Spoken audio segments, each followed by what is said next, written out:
बहुत ही प्यारे विद्यार्थियों, मैं सुनील सांगवाल ਅੱਜ ਦੇ ਲੈਕਚਰ ਵਿੱਚ ਤੁਹਾਡਾ ਸਵਾਗਤ ਕਰਦਾ। ਅੱਜ ਦਾ ਟੌਪਿਕ ਜਿਹੜਾ ਹੈ ਉਹ 10ਵੀਂ ਕਲਾਸ ਦੇ ਮੈਥ ਦੇ ਮਾਡਲ ਪ੍ਰਸ਼ਨ ਪੱਤਰ ਦਾ ਹੱਲ ਜੋ ਕਰ ਰਹੇ ਸੀਗੇ ਪਿਛਲੇ ਲੈਕਚਰ ਦੇ ਦੌਰਾਨ, ਉਸ ਦੀ ਕੰਟੀਨਿਊਏਸ਼ਨ ਹੀ ਹੈ। ਤਾਂ ਆਪਾਂ ਆਓ ਇਸ ਦੇ ਭਾਗ ਐੜਾ ਤੋਂ ਸ਼ੁਰੂ ਕਰਦੇ ਹਾਂ। ਇੱਥੇ ਇਹ ਦੱਸਣਯੋਗ ਹੈ ਕਿ ਆਪਾਂ ਨੇ ਇਸ ਦੇ ਪਿਛਲੀ ਲੜੀ ਦੇ ਵਿੱਚ ਪਹਿਲੇ 32 ਕੁਐਸਚਨ ਇੱਕ ਇੱਕ ਨੰਬਰ ਵਾਲੇ ਜਿਹੜੇ ਉਹ ਆਪਾਂ ਨੇ ਕਰ ਲਏ ਸੀਗੇ। ਅੱਜ ਜਿਹੜਾ ਹੈ ਭਾਗ ਐੜਾ ਦੇ ਪ੍ਰਸ਼ਨ 2-2 ਅੰਕਾਂ ਵਾਲੇ ਪ੍ਰਸ਼ਨ ਜਿਹੜੇ ਉਹ ਕਰਨ ਜਾ ਰਹੇ ਹਾਂ ਆਪਾਂ। ਤਾਂ ਬੱਚਿਓ ਇਹਨਾਂ ਨੂੰ ਧਿਆਨ ਨਾਲ ਸਮਝ ਲੈਣਾ ਜਿਹੜੇ ਕੁਐਸਚਨਸ ਮੈਂ ਕਰਵਾ ਰਿਹਾ, ਤੇ ਇਹ ਤੁਹਾਡੇ ਜਿਹੜੇ ਪੇਪਰ ਦੇ ਲਈ ਬਹੁਤ ਹੀ ਇੰਪੋਰਟੈਂਟ ਕੁਐਸਚਨਸ ਨੇ। ਆਓ ਇਹਨਾਂ ਵੱਲ ਆਪਾਂ ਚੱਲਦੇ ਹਾਂ। ਤਾਂ ਕੁਐਸਚਨ ਨੰਬਰ 4 ਤੋਂ ਆਪਾਂ ਸਟਾਰਟ ਕਰਨ ਜਾ ਰਹੇ ਹਾਂ। ਇਸ ਦੇ ਵਿੱਚ ਜਿਹੜਾ ਪਹਿਲਾ ਪ੍ਰਸ਼ਨ ਹੈਗਾ ਉਹ ਹੈਗਾ ਅਪਾਜ ਗੁਣਨਖੰਡ ਵਿਧੀ ਦੁਆਰਾ 96 ਅਤੇ 404 ਦਾ HCF ਪਤਾ ਕਰੋ। HCF ਮਤਲਬ ਮਸਵ ਪਤਾ ਕਰੋ, ਮੱਤਮ ਸਮਾਪ ਵਰਤਕ ਪਤਾ ਕਰੋ। ਤਾਂ ਕਿਵੇਂ ਕਰਦੇ ਆ ਆਓ ਦੇਖਦੇ ਹਾਂ। ਵਿਧੀ ਕਿਹੜੀ ਹੈਗੀ ਹੈ ਇਸ ਨੂੰ ਵੀ ਤੁਸੀਂ ਨੋਟ ਕਰ ਲੈਣਾ ਹੈ, ਅਪਾਜ ਗੁਣਨਖੰਡਨ ਵਿਧੀ। ਠੀਕ ਹੈ, ਤਾਂ ਇਸ ਦੇ ਜਿਹੜੇ ਅਪਾਜ ਗੁਣਨਖੰਡ ਬਣਾਉਂਦੇ ਆ ਤਾਂ ਸਭ ਤੋਂ ਪਹਿਲਾਂ ਤੁਹਾਨੂੰ ਅਪਾਜ ਸੰਖਿਆਵਾਂ ਬਾਰੇ ਪਤਾ ਹੋਣਾ ਚਾਹੀਦਾ। ਅਪਾਜ ਸੰਖਿਆਵਾਂ ਕਿਹੜੀਆਂ ਹੁੰਦੀਆਂ ਨੇ? ਅਪਾਜ ਸੰਖਿਆਵਾਂ ਉਹ ਸੰਖਿਆਵਾਂ ਨੇ ਜਿਨ੍ਹਾਂ ਦੇ ਸਿਰਫ ਅਤੇ ਸਿਰਫ ਦੋ ਗੁਣਨਖੰਡ ਹੁੰਦੇ ਹਨ। ਇੱਕ ਤਾਂ ਇੱਕ ਸੰਖਿਆ ਤੇ ਇੱਕ ਜਿਹੜਾ ਨੰਬਰ ਖੁਦ ਹੈਗਾ। ਕੋਈ ਵੀ x ਸੰਖਿਆ ਹੈਗੀ ਹੈ ਤਾਂ x ਜਿਹੜਾ ਹੈ ਉਸਦਾ ਗੁਣਨਖੰਡ ਹੋਵੇਗਾ। ਠੀਕ ਹੈ, ਇਸ ਤੋਂ ਇਲਾਵਾ ਕੋਈ ਦੂਸਰਾ ਤੀਸਰਾ ਗੁਣਨਖੰਡ ਇਹਨਾਂ ਦਾ ਨਹੀਂ ਹੁੰਦਾ। ਠੀਕ ਹੈ, ਤਾਂ ਸਭ ਤੋਂ ਪਹਿਲਾਂ ਜਿਹੜਾ ਇਸ ਸ਼ਰਤ ਨੂੰ ਪੂਰਾ ਕਰਨ ਵਾਲੇ ਜਿਹੜੇ ਨੰਬਰ ਹੈਗੇ ਉਹ ਹੈਗੇ 2 3 5 7। ਇਸ ਤੋਂ ਬਾਅਦ 9 ਨਹੀਂ ਹੈਗਾ। ਠੀਕ ਹੈ, 7 ਹੋ ਗਿਆ ਸੀਗਾ, 9 ਨਹੀਂ ਹੈਗਾ, 11। ਠੀਕ ਹੈ, ਤਾਂ 11 ਤੋਂ ਬਾਅਦ 13, 11 13 15 ਨਹੀਂ ਹੈਗਾ। ਠੀਕ ਹੈ, ਇਹ ਅਪਾਜ ਸੰਖਿਆ ਨਹੀਂ ਹੈਗੀ। 15 17 19 21 ਨਹੀਂ ਹੈਗੀ। ਠੀਕ ਹੈ, ਇਹਨਾਂ ਨੂੰ ਕੱਟ ਦੇਣਾ ਹੈਗਾ, ਦੇਖ ਲੈਣਾ ਹੈਗਾ ਕਿਹੜੇ ਕਿਹੜੇ ਕੱਟੇ ਹੋਏ ਆ। ਠੀਕ ਹੈ, ਇਸ ਤੋਂ ਅੱਗੇ ਜਿਹੜਾ ਹੈਗਾ 23 ਤੋਂ ਬਾਅਦ 25 ਅਪਾਜ ਸੰਖਿਆ ਨਹੀਂ ਹੈ। ਠੀਕ ਹੈ, 25 ਤੋਂ ਬਾਅਦ ਜਿਹੜੀ ਅਪਾਜ ਸੰਖਿਆ ਹੈਗੀ ਹੈ ਉਹ 27 ਵੀ ਨਹੀਂ ਹੈਗੀ। ਠੀਕ ਹੈ, 29 ਹੈਗੀ ਹੈ। ਠੀਕ ਹੈ, 29 ਤੋਂ ਬਾਅਦ 31 33 ਨਹੀਂ ਹੈਗੀ। 33 ਤੋਂ ਬਾਅਦ 35 ਵੀ ਨਹੀਂ ਹੈਗੀ। ਠੀਕ ਹੈ, ਤੇ 37 ਜਿਹੜਾ ਹੈ ਉਹ ਇਸ ਤੋਂ ਅਗਲੀ ਅਪਾਜ ਸੰਖਿਆ। 37 ਤੋਂ ਬਾਅਦ 39 ਫੇਰ ਨਹੀਂ ਹੈਗੀ। ਠੀਕ ਹੈ, ਤੇ ਇਸ ਤੋਂ ਬਾਅਦ ਜਿਹੜਾ ਹੈ ਸੰਖਿਆ ਹੈਗੀ ਹੈ 41। ਠੀਕ ਹੈ, ਮੈਂ ਕੁਛ ਇੱਥੋਂ ਤੱਕ ਜਿਹੜੀਆਂ ਲਿਖੀਆਂ ਨੇ, ਇਹਨਾਂ ਅਪਾਜ ਸੰਖਿਆਵਾਂ ਦੀ ਗਿਣਤੀ ਜਿਹੜੀ ਆ ਉਹ ਇਨਫਿਨਿਟ ਹੈਗੀ ਹੈ, ਅਨੰਤ ਹੈਗੀ ਹੈ। ਕੋਈ ਇਹਨਾਂ ਦੀ ਗਿਣਤੀ ਦਾ ਜਿਹੜਾ ਸਿਰਾ ਨਹੀਂ ਆਉਂਦਾ ਗਾ, ਕਿੱਥੋਂ ਤੱਕ ਖਤਮ ਹੁੰਦੀ ਹੈ ਇਸ ਤਰ੍ਹਾਂ ਦਾ ਕੁਝ ਨਹੀਂ ਹੈਗਾ। ਅੱਗੇ ਤੋਂ ਅੱਗੇ ਜਿਹੜਾ ਹੈ ਇਹ ਆਈ ਜਾਂਦੀ ਹੈ ਆਪਣੇ ਕੋਲ। ਤਾਂ ਇਹਦੇ 'ਚ ਤੁਸੀਂ ਦੇਖ ਰਹੇ ਹੋ ਕਿ ਜਿਹੜੇ ਮੈਂ ਕੱਟੇ ਹੈਗੇ ਨੰਬਰ ਉਹ ਕਿਹੜੇ ਕਿਹੜੇ ਹੈਗੇ, ਤਾਂ ਤੁਸੀਂ ਇਹਨਾਂ ਨੂੰ ਥੋੜ੍ਹਾ ਜਿਹਾ ਧਿਆਨ ਰੱਖ ਲਓ। ਤਾਂ 9 15 21 23 ਸੌਰੀ 25 ਸੀਗਾ। ਠੀਕ ਹੈ, ਤੇ ਇਸ ਤੋਂ ਬਾਅਦ 27 ਤੋਂ ਬਾਅਦ 33 35 39। ਠੀਕ ਹੈ, ਇਹ ਨੰਬਰ ਜਿਹੜੇ ਸੀਗੇ ਇਹ ਅਪਾਜ ਨਹੀਂ ਹਨ, ਮਤਲਬ ਇਹ ਵਾਲੀਆਂ ਸੰਖਿਆਵਾਂ ਭਾਜ ਹੈਗੀਆਂ। ਭਾਜ ਦਾ ਮਤਲਬ ਕੀ ਹੈ ਕਿ ਇਹਨਾਂ ਦੇ ਗੁਣਨਖੰਡ 2 ਤੋਂ ਵੱਧ ਹੈਗੇ ਆ। ਤਾਂ ਜਿਵੇਂ 9 ਦੇ ਗੁਣਨਖੰਡ ਦੀ ਗੱਲ ਕਰਦਾ ਮੈਂ, ਤਾਂ ਇਹਦੇ ਗੁਣਨਖੰਡ ਹੈਗੇ 1 3 ਤੇ 9। ਠੀਕ ਹੈ, ਤਾਂ ਇਸ ਦੇ 3 ਗੁਣਨਖੰਡ ਨੇ।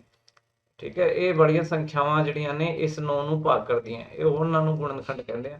ਤਾਂ 15 ਨੂੰ ਭਾਗ ਕਰਨ ਵਾਲੀਆਂ ਕਿਹੜੀ ਕਿਹੜੀਆਂ ਸੰਖਿਆਵਾਂ ਨੇ? ਇਸ ਦੇ ਗੁਣਨਖੰਡ ਹੋਣਗੇ। 1 ਕਰਦੀ ਹੈਗੀ ਹੈ, 3 ਭਾਗ ਕਰਦਾ ਹੈ, 5 ਭਾਗ ਕਰਦਾ ਹੈ ਤੇ 15 ਭਾਗ ਕਰਦਾ ਹੈ। ਠੀਕ ਹੈ, ਤਾਂ ਇਸ ਨੂੰ ਜਿਹੜਾ ਭਾਗ ਕਰਨ ਵਾਲੇ 4 ਸੰਖਿਆਵਾਂ ਨੇ ਆਪਣੇ ਕੋਲੇ। ਇਸੇ ਤਰੀਕੇ ਨਾਲ ਤੁਸੀਂ ਦੇਖ ਸਕਦੇ ਹੋ ਕਿ 21 ਨੂੰ ਭਾਗ ਕਰਨ ਵਾਲੇ ਕਿਹੜੇ ਕਿਹੜੇ ਨੇ, ਤਾਂ ਮੈਂ ਬੋਲ ਦਿੰਦਾ 3 ਤੇ 7 ਤੇ 1 ਤੇ 21। ਠੀਕ ਹੈ, ਤਾਂ ਇਹ ਵਾਲੇ 4 ਸੰਖਿਆਵਾਂ ਜਿਹੜੀਆਂ ਭਾਗ ਕਰਦੀਆਂ ਨੇ। ਠੀਕ ਹੈ, 25 ਨੂੰ ਭਾਗ ਕਰਨ ਵਾਲੇ 5 ਗੁਣਾ 5 ਵੀ ਹੁੰਦੇ ਆ ਫੈਕਟਰ ਇਹਦੇ, 1 ਤੇ 25 ਤੋਂ ਇਲਾਵਾ। 27 ਦੇ 3 ਗੁਣਾ 9, 9 ਤੀਏ 27 ਹੁੰਦਾ ਹੈ। 11 ਤੀਏ 33 ਹੁੰਦਾ ਹੈ। ਠੀਕ ਹੈ, 7 5 35 ਹੁੰਦਾ ਹੈ ਤੇ 13 ਤੀਏ 39 ਹੁੰਦਾ ਹੈ। ਠੀਕ ਹੈ, ਤਾਂ ਇਹ ਵਾਲੀਆਂ ਸੰਖਿਆਵਾਂ ਜਿਹੜੀਆਂ ਨੇ ਉਹ ਆਪਾਂ ਨੇ ਬਾਹਰ ਕੱਢ ਦੇਣੀਆਂ ਹੈਗੀਆਂ। ਠੀਕ ਹੈ, ਇਹ ਵਾਲੀਆਂ ਭਾਜ ਸੰਖਿਆਵਾਂ ਨੇ। ਹੁਣ ਇੱਕ ਜਿਹੜੀ ਹੈ ਉਹ ਇੱਕ ਨਾ ਭਾਜ ਹੈ ਤੇ ਨਾ ਅਪਾਜ ਹੈਗੀ ਹੈ। ਕਿਉਂ? ਕਿਉਂਕਿ ਉਹਦੇ ਜਿਹੜਾ ਸਿਰਫ ਇੱਕੋ ਹੀ ਗੁਣਨਖੰਡ ਹੁੰਦਾ ਹੈ। ਆਪਾਂ ਨੇ ਇਹ ਕਿਹਾ ਸੀਗਾ ਕਿ ਅਪਾਜ ਸੰਖਿਆਵਾਂ ਉਹ ਹਨ ਜਿਨ੍ਹਾਂ ਦੇ ਸਿਰਫ ਤੇ ਸਿਰਫ ਦੋ ਗੁਣਨਖੰਡ ਹੁੰਦੇ ਹਨ। ਠੀਕ ਹੈ, ਅਪਾਜ ਸੰਖਿਆਵਾਂ ਦੇ ਕਿੰਨੇ ਗੁਣਨਖੰਡ ਹੁੰਦੇ ਹਨ ਬੇਟਾ ਜੀ? 2 ਗੁਣਨਖੰਡ ਹੁੰਦੇ ਹਨ। ਠੀਕ ਹੈ, ਤਾਂ ਇਹ ਤੁਸੀਂ ਧਿਆਨ ਰੱਖਣਾ ਹੈ।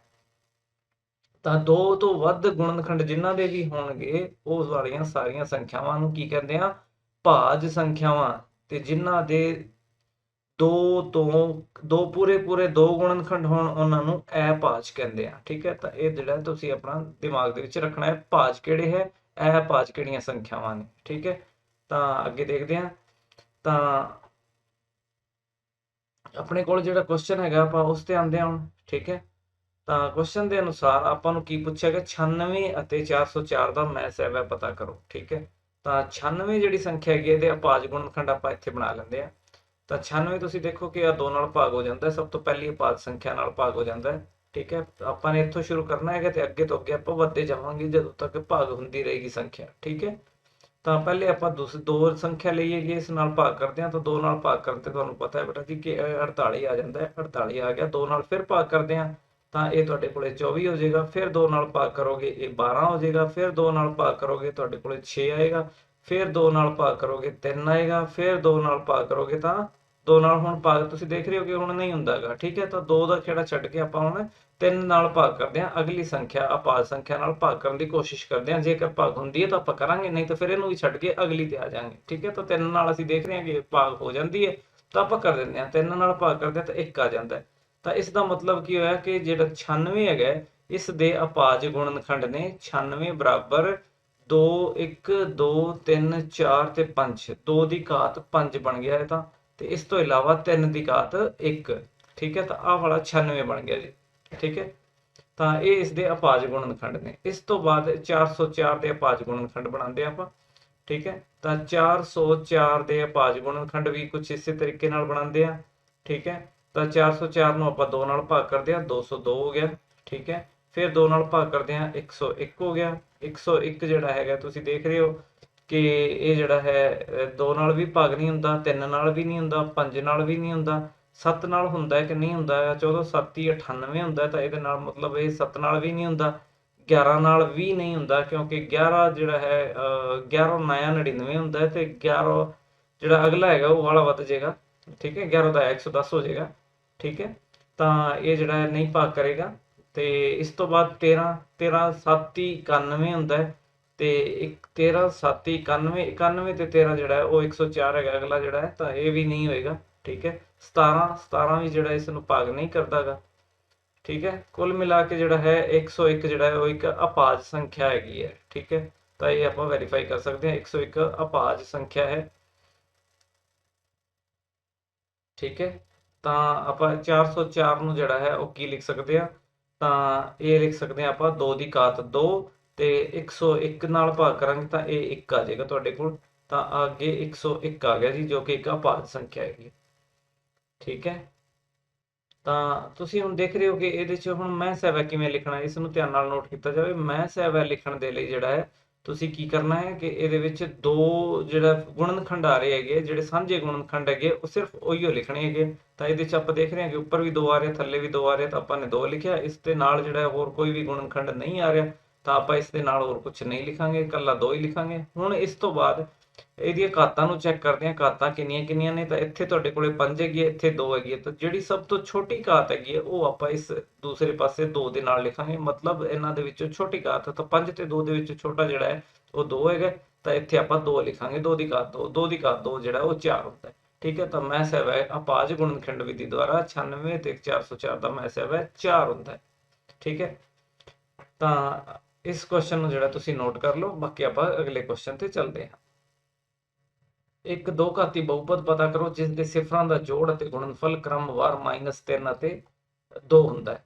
ਠੀਕ ਹੈ, ਦੋ ਨੰਬਰ ਕੁਐਸਚਨ ਦੇ ਵਿੱਚ ਜਿਹੜਾ ਤੁਸੀਂ ਇਸ ਨੂੰ ਸਿੱਧਾ ਲਿਖ ਸਕਦੇ ਹੋ ਕਿ x² - sx + p ਬਰਾਬਰ ਕੀ ਪੁੱਛਿਆ, ਬਹੁਪਦ ਪੁੱਛੀ ਹੈ। ਠੀਕ ਹੈ, ਤਾਂ ਆਹ ਵਾਲੀ ਬਹੁਪਦ ਜਿਹੜੀ ਹੈ ਇਹ ਵਾਲੀ ਬਹੁਪਦ ਜਿਹੜੀ ਹੈ ਲੋੜੀਂਦੀ ਬਹੁਪਦ ਹੈ ਜਿੱਥੇ s ਜਿਹੜਾ ਹੈ ਉਹ ਜੋੜ ਹੁੰਦਾ ਹੈ। ਜੋੜ ਤੁਹਾਡੇ ਕੋਲੇ ਦੇਖੋ ਇੱਥੇ ਸਿਫਰਾਂ ਦਾ ਜੋੜ ਲਿਖਿਆ, ਤਾਂ ਪਹਿਲਾ ਜਿਹੜਾ ਹੈ ਉਹ ਜੋੜ ਹੈਗਾ, ਆਹ ਵਾਲਾ ਜੋੜ ਹੈਗਾ। ਦੂਸਰਾ ਗੁਣਨਫਲ ਲਿਖਿਆ ਤਾਂ ਆਹ ਵਾਲਾ ਗੁਣਨਫਲ ਹੈਗਾ। ਕ੍ਰਮਵਾਰ ਦਾ ਮੀਨਿੰਗ ਇਹ ਹੈਗਾ, ਕ੍ਰਮਵਾਰ ਦਾ ਮਤਲਬ ਪਹਿਲਾ ਜਿਹੜਾ ਲਿਖਿਆ ਉਹ ਪਹਿਲਾਂ ਦਿੱਤਾ ਹੋਇਆ ਹੈ, ਦੂਸਰਾ ਜਿਹੜਾ ਗੁਣਨਫਲ ਲਿਖਿਆ ਉਹ ਦੂਸਰੇ ਨੰਬਰ ਵਾਲਾ ਸੰਖਿਆ ਹੈਗੀ ਹੈ। ਠੀਕ ਹੈ, ਤਾਂ ਜੋੜ ਜਿਹੜਾ ਉਹ -3 ਹੋਏਗਾ ਤੇ ਗੁਣਨਫਲ +2 ਹੈਗਾ। ਠੀਕ ਹੈ, ਤਾਂ ਇਹਦੇ ਵਿੱਚ ਜਿਹੜਾ ਵੈਲਿਊਜ਼ ਪੁੱਟ ਕਰਦੇ ਆ ਤਾਂ ਇਹ ਲੋੜੀਂਦੀ ਬਹੁਪਦ ਹੋਵੇਗੀ ਆਪਣੇ ਕੋਲ। ਤਾਂ x² - s ਹੁਣ ਤੁਸੀਂ ਦੇਖ ਰਹੇ ਹੋ ਕਿ ਜੋੜ ਸਿਫਰਾਂ ਦਾ ਕਿੰਨਾ ਹੈਗਾ, ਤਾਂ -3 ਹੈਗਾ, ਤਾਂ -3 ਇੱਥੇ ਲਿਖਾਂਗੇ, ਨਾਲ x ਲਿਖਾਂਗੇ +p ਜਿਹੜਾ ਤੁਹਾਡੇ ਕੋਲੇ 2 ਹੈਗਾ ਤਾਂ ਆਹ 2 ਲਿਖਾਂਗੇ। ਤਾਂ ਇਹੀ ਲੋੜੀਂਦੀ ਬਹੁਪਦ ਹੈ। ਠੀਕ ਹੈ, x² ਮਾਈਨਸ ਦੇ ਅੱਗੇ ਮਾਈਨਸ ਹੈ ਤਾਂ ਇਹਨੂੰ ਪਲੱਸ ਕਰਾਂਗੇ ਆਪਾਂ, +3x +2। ਠੀਕ ਹੈ, ਤਾਂ ਇਹ ਵਾਲੀ ਲੋੜੀਂਦੀ ਬਹੁਪਦ ਹੈ x² +3x +2। ਅਗਲੇ ਕੁਐਸਚਨ ਤੇ ਆਉਂਦੇ ਆ। ਦਿੱਤੀ ਸਮੀਕਰਨ ਦੇ ਸਮੀਕਰਨ ਜੋੜੇ x प्लस 3y बराबर 5 2x माइनस 3y बराबर 12 ਨੂੰ ਹੱਲ ਕਰੋ। ਹੱਲ ਕਿਸ ਵਿਧੀ ਦੁਆਰਾ ਕਰਨਾ ਹੈ, ਇਹ ਕੁਝ ਨਹੀਂ ਕਿਹਾ ਗਿਆ, ਤਾਂ ਆਪਾਂ ਜਿਹੜਾ ਹੈ ਪ੍ਰਤਿਸਥਾਪਨ ਵਿਧੀ ਜਿਹੜੀ ਹੈ ਉਸ ਦੁਆਰਾ ਕਰਾਂਗੇ ਇਸ ਨੂੰ। ਠੀਕ ਹੈ, ਤਾਂ ਤੁਸੀਂ ਇੱਥੋਂ ਦੇਖ ਰਹੇ ਹੋ ਕਿ ਇੱਥੇ ਜਿਹੜਾ ਹੈ x ਦਾ ਮਾਨ ਆਪਾਂ ਆਸਾਨੀ ਨਾਲ ਕੱਢ ਸਕਦੇ ਹਾਂ। ਠੀਕ ਹੈ, ਪਹਿਲੇ ਸਮੀਕਰਨ ਤੋਂ x ਦਾ ਮਾਨ ਆਪਾਂ ਪਤਾ ਕਰਦੇ ਹਾਂ। ਪਹਿਲੀ ਸਮੀਕਰਨ ਹੈ ਆਪਣੇ ਕੋਲ x plus 3y ਬਰਾਬਰ 5, ਜਿੱਥੋਂ ਆਪਾਂ x ਦਾ ਮਾਨ ਲਿਖਦੇ ਹਾਂ x ਬਰਾਬਰ 5 ਮਾਈਨਸ 3y। ਠੀਕ ਹੈ, ਆ 3y ਨੂੰ ਦੂਸਰੇ ਪਾਸੇ ਸ਼ਿਫਟ ਕਰਦੇ ਹਾਂ ਤਾਂ ਇਹ ਆਪਣੇ ਕੋਲੇ 5 ਮਾਈਨਸ 3y ਬਣਦਾ ਹੈ। ਠੀਕ ਹੈ, ਹੁਣ ਆਹ ਵਾਲੀ ਕੀਮਤ x ਦੀ ਜੋ ਹੈ ਇਹ ਆਪਾਂ ਦੂਸਰੀ ਸਮੀਕਰਨ ਦੇ ਵਿੱਚ ਰੱਖਦੇ ਹਾਂ। ਠੀਕ ਹੈ, ਤਾਂ x ਦਾ ਇਹ ਮਾਨ ਦੂਸਰੀ ਸਮੀਕਰਨ ਵਿੱਚ ਪ੍ਰਤਿਸਥਾਪਿਤ ਕਰਨ ਤੇ ਕੀ ਬਣਦਾ ਹੈ, ਤਾਂ ਇਹ ਗੱਲਾਂ ਜਿਹੜੀਆਂ ਮੈਂ ਬੋਲ ਰਿਹਾ ਇਹ ਵੀ ਕੁਝ ਵਿਚਾਲੇ ਜਿਹੜੀਆਂ ਤੇ ਤੁਸੀਂ ਐਡ ਕਰ ਦੇਣੀ ਹੈ, ਲਿਖ ਦੇਣੀ ਹੈ। ਕੀ ਪ੍ਰਤਿਸਥਾਪਿਤ ਕਰਨਾ ਹੈ, x ਦਾ ਮੁੱਲ y 5 ਮਾਈਨਸ 3y ਪ੍ਰਤਿਸਥਾਪਿਤ ਕਰਨਾ ਹੈ। ਕਿਹੜੀ ਸਮੀਕਰਨ ਵਿੱਚ, 2 ਨੰਬਰ ਸਮੀਕਰਨ ਦੇ ਵਿੱਚ। ਆਹ ਤੁਹਾਡੀ 2 ਨੰਬਰ ਸਮੀਕਰਨ ਹੈ, ਆਹ ਵਾਲੀ 1 ਨੰਬਰ ਸਮੀਕਰਨ ਹੈ, ਇਹਨਾਂ ਨੂੰ ਵੀ ਦੁਬਾਰਾ ਲਿਖ ਲੈਣਾ ਹੈ। ਠੀਕ ਹੈ, ਆਨਸਰ ਦੇਣ ਲੱਗਿਆ ਤਾਂ ਜਿਹੜੀ ਆਪਣੇ ਕੋਲ ਦੂਸਰੀ ਸਮੀਕਰਨ ਦੇ ਵਿੱਚ x ਦਾ ਮੁੱਲ ਆਪਾਂ ਨੇ ਕੀ ਪੁੱਟ ਕਰਨਾ ਹੈ, ਕੀ ਰੱਖਣਾ ਹੈਗਾ, 5 ਮਾਈਨਸ 3y ਮਾਈਨਸ 3 ਗੁਣਾ y ਬਰਾਬਰ 12। ਠੀਕ ਹੈ, ਤਾਂ ਇਸ ਨੂੰ ਆਪਾਂ ਹੱਲ ਕਰਦੇ ਹਾਂ ਤਾਂ 5 ਨੂੰ 2 ਨਾਲ ਗੁਣਾ ਕਰਦੇ ਹਾਂ ਤਾਂ 10 ਹੋ ਗਿਆ ਜੀ ਆ, ਤੇ 2 ਨੂੰ ਜਿਹੜਾ ਮਾਈਨਸ 3 ਨਾਲ ਗੁਣਾ ਕਰਾਂਗੇ ਤਾਂ ਮਾਈਨਸ 6y, ਫਿਰ ਮਾਈਨਸ 3y ਬਰਾਬਰ 12, ਤੇ ਮਾਈਨਸ 6 ਤੇ ਮਾਈਨਸ 3 ਜਿਹੜਾ ਉਹ ਮਾਈਨਸ 9 ਹੁੰਦਾ ਹੈ, ਯਾਦ ਰੱਖਣਾ ਹੈ। ਠੀਕ ਹੈ, ਮਾਈਨਸ 6 ਦੇ ਵਿੱਚੋਂ ਫਿਰ 3 ਘਟਾਵਾਂਗੇ ਤਾਂ ਮਾਈਨਸ 9 ਹੋ ਜਾਏਗਾ ਬਰਾਬਰ 12। ਠੀਕ ਹੈ, ਹੁਣ ਜਿਹੜਾ ਤੁਸੀਂ ਇਸ ਨੂੰ ਦੂਸਰੇ ਪਾਸੇ ਲੈ ਕੇ ਜਾਓਗੇ, ਠੀਕ ਹੈ, 10 ਮਾਈਨਸ 9y ਜਿਹੜਾ ਹੈ ਤੁਹਾਡੇ ਕੋਲ ਕੀ ਰਹੇਗਾ, ਫਿਰ 12 ਮਾਈਨਸ 10 ਹੋ ਜਾਏਗਾ। 12 ਮਾਈਨਸ 10 ਜਿਹੜਾ ਉਹ ਮਾਈਨਸ 2 ਹੁੰਦਾ ਹੈ, ਤਾਂ y ਦਾ ਮਾਨ ਜਿਹੜਾ ਉਹ ਤੁਹਾਡੇ ਕੋਲੇ ਮਾਈਨਸ 2 ਬਟਾ ਮਾਈਨਸ 9 ਹੋ ਜਾਏਗਾ, ਮਾਈਨਸ 9 ਨਾਲ ਦੋਨੇ ਪਾਸੇ ਭਾਗ ਕਰਨ ਤੇ। ਠੀਕ ਹੈ, ਤਾਂ ਮਾਈਨਸ ਨਾਲ ਮਾਈਨਸ ਕੱਟਿਆ ਜਾਏਗਾ। ਠੀਕ ਹੈ, ਕੀ ਬਚ ਗਿਆ ਤੁਹਾਡੇ ਕੋਲ 2/9, y ਦਾ ਮਾਨ ਜਿਹੜਾ ਉਹ 2/9 ਹੋ ਗਿਆ। ਇਹ y ਦਾ ਮਾਨ ਕਿਸੇ ਵੀ ਇੱਕ ਸਮੀਕਰਨ ਦੇ ਵਿੱਚ ਤੁਸੀਂ ਰੱਖ ਸਕਦੇ ਹੋ। ਮੰਨ ਲਓ ਆਪਾਂ ਇਸ ਨੂੰ ਪਹਿਲੀ ਸਮੀਕਰਨ ਦੇ ਵਿੱਚ ਰੱਖਦੇ ਹਾਂ। ਠੀਕ ਹੈ, ਪਹਿਲੀ ਸਮੀਕਰਨ ਵਿੱਚ y ਦਾ ਮਾਨ 2/9 ਪ੍ਰਤਿਸਥਾਪਿਤ ਕਰਨ ਤੇ ਕੀ ਬਣਦਾ ਹੈ, x plus 3 ਗੁਣਾ 2/9 ਬਰਾਬਰ 5। ਠੀਕ ਹੈ, ਪ੍ਰਤਿਸਥਾਪਿਤ ਕਰਨ ਤੋਂ ਬਾਅਦ। ਠੀਕ ਹੈ, x ਬਰਾਬਰ ਜਾਂ ਫਿਰ x plus 6/9, 6/9 ਜਿਹੜਾ ਤੁਸੀਂ ਇਹਨੂੰ ਕੱਟ ਵੀ ਸਕਦੇ ਹੋ ਇੱਥੇ ਇਸ ਤਰੀਕੇ ਨਾਲ, 3×9 ਤਾਂ ਆ 2/3 ਹੋ ਜਾਏਗਾ। ਆਪਾਂ ਇਸ ਨੂੰ 2/3 ਇੱਥੇ ਲਿਖ ਲੈਂਦੇ ਹਾਂ। ਠੀਕ ਹੈ, ਨਹੀਂ ਤਾਂ ਆਪਾਂ ਬਾਅਦ ਚ ਵੀ ਕੱਟ ਸਕਦੇ ਸੀਗੇ। 2/3 ਬਰਾਬਰ 5। ਠੀਕ ਹੈ, ਤਾਂ x ਜਿਹੜਾ ਤੁਹਾਡਾ ਹੋਇਆ 5 ਮਾਈਨਸ 2/3, 5 ਤੀਏ 15 ਮਾਈਨਸ 2 ਬਟਾ ਸਾਰੇ ਦੇ 3। ਠੀਕ ਹੈ, 15 ਦੇ ਵਿੱਚੋਂ 2 ਘਟਾਏ ਤਾਂ ਤੁਹਾਡੇ ਕੋਲੇ ਰਿਹਾ 13, 13/3 ਜਿਹੜਾ ਹੈ ਉਹ y x ਦਾ ਮਾਨ ਹੋਵੇਗਾ। ਠੀਕ ਹੈ, x ਦਾ ਮਾਨ ਜਿਹੜਾ 13/3 ਤੇ y ਦਾ ਮਾਨ 2/9 ਇਸ ਸਮੀਕਰਨ ਪ੍ਰਣਾਲੀ ਦਾ ਹੱਲ ਹੋਵੇਗਾ। ਅਗਲੇ ਸਵਾਲ ਤੇ ਆਉਂਦੇ ਹਾਂ। ਕੁਐਸਚਨ ਨੰਬਰ 7, ਦਿੱਤੇ ਚਿੱਤਰ ਵਿੱਚ x ਦਾ ਮੁੱਲ ਪਤਾ ਕਰੋ ਜੇਕਰ DE ਅਤੇ BC ਸਮਾਂਤਰ ਹੋਣ। ਠੀਕ ਹੈ, ਤਾਂ ਕੀ ਦਿੱਤਾ ਹੈ ਤੁਹਾਨੂੰ, ਆਪਾਂ ਨੂੰ ਇਹ ਦਿੱਤਾ ਹੈ ਕਿ ਆਹ ਵਾਲੀ ਜਿਹੜੀ ਰੇਖਾ ਹੈਗੀ ਹੈ ਤੇ ਆਹ BC ਜਿਹੜਾ ਹੈ ਇਹ ਸਮਾਂਤਰ ਹੈਗੀ ਹੈ। ਤਾਂ ਕੀ ਪਤਾ ਕਰਨਾ ਹੈ, ਤਾਂ ਆਹ ਵਾਲਾ EC ਪਤਾ ਕਰਨਾ ਹੈ, x ਪਤਾ ਕਰਨਾ ਹੈ, ਆਹ ਵਾਲਾ x ਹੈਗਾ ਜੀ, EC ਪਤਾ ਕਰਨਾ ਹੈ। ਠੀਕ ਹੈ, ਤਾਂ ਇਹ ਕਿਵੇਂ ਪਤਾ ਕਰ ਸਕਦੇ ਆ, ਤਾਂ ਇਹ ਥੇਲਸ ਥਿਓਰਮ ਦਾ ਰਿਜ਼ਲਟ ਹੈਗਾ ਜੀ, ਥੇਲਸ ਥਿਓਰਮ ਦੇ ਉੱਪਰ ਬੇਸਡ ਹੈਗਾ। ਤਾਂ AD ਬਟਾ DB ਬਰਾਬਰ AE ਬਟਾ EC ਹੁੰਦਾ ਜੇਕਰ ਰੇਖਾਵਾਂ ਸਮਾਂਤਰ ਹੋਣ। ਠੀਕ ਹੈ, ਤਾਂ DE ਸਮਾਂਤਰ BC, ਇਹਦਾ ਮਤਲਬ ਥੇਲਸ ਥਿਓਰਮ ਅਨੁਸਾਰ AD ਬਟਾ DB ਬਰਾਬਰ AE ਬਟਾ EC। ਠੀਕ ਹੈ, ਇਹ ਥੇਲਸ ਥਿਓਰਮ ਹੈਗੀ ਹੈ। ਥੇਲਸ ਥਿਓਰਮ ਅਨੁਸਾਰ ਇਹ ਲਗਾਉਂਦੇ ਆ ਤਾਂ ਆਪਾਂ ਇਹਦੇ ਕੀਮਤਾਂ ਭਰਦੇ ਆ 1.5/3 ਬਰਾਬਰ 1/x। ਠੀਕ ਹੈ, ਤੇ ਇੱਥੋਂ ਜਿਹੜਾ ਤੁਸੀਂ x ਪਤਾ ਕਰ ਸਕਦੇ ਹੋ, ਇਸ ਨੂੰ ਉਲਟਾ ਦਿਓ, ਪਹਿਲਾਂ ਦੋਨੇ ਪਾਸਿਆਂ ਨੂੰ ਉਲਟਾ ਦਿਓ ਤਾਂ ਆ 3/1.5 ਹੋ ਜਾਏਗਾ ਬਰਾਬਰ x/1 ਹੋ ਜਾਏਗਾ। x/1 x ਹੀ ਹੁੰਦਾ ਹੈ, ਤੇ 1.5 ਦੂਣਾ ਜਿਹੜਾ ਥੱਲੇ 1.5 ਹੈਗਾ, 1.5 ਦੂਣਾ 3 ਹੁੰਦਾ ਤਾਂ x ਦਾ ਮਾਨ ਜਿਹੜਾ ਉਹ 2 ਆ ਜਾਏਗਾ। ਠੀਕ ਹੈ, ਤਾਂ x ਦਾ ਮਾਨ ਜਿਹੜਾ 2 ਹੋਵੇਗਾ। ਅਗਲੇ ਸਵਾਲ ਤੇ ਆਉਂਦੇ ਆ।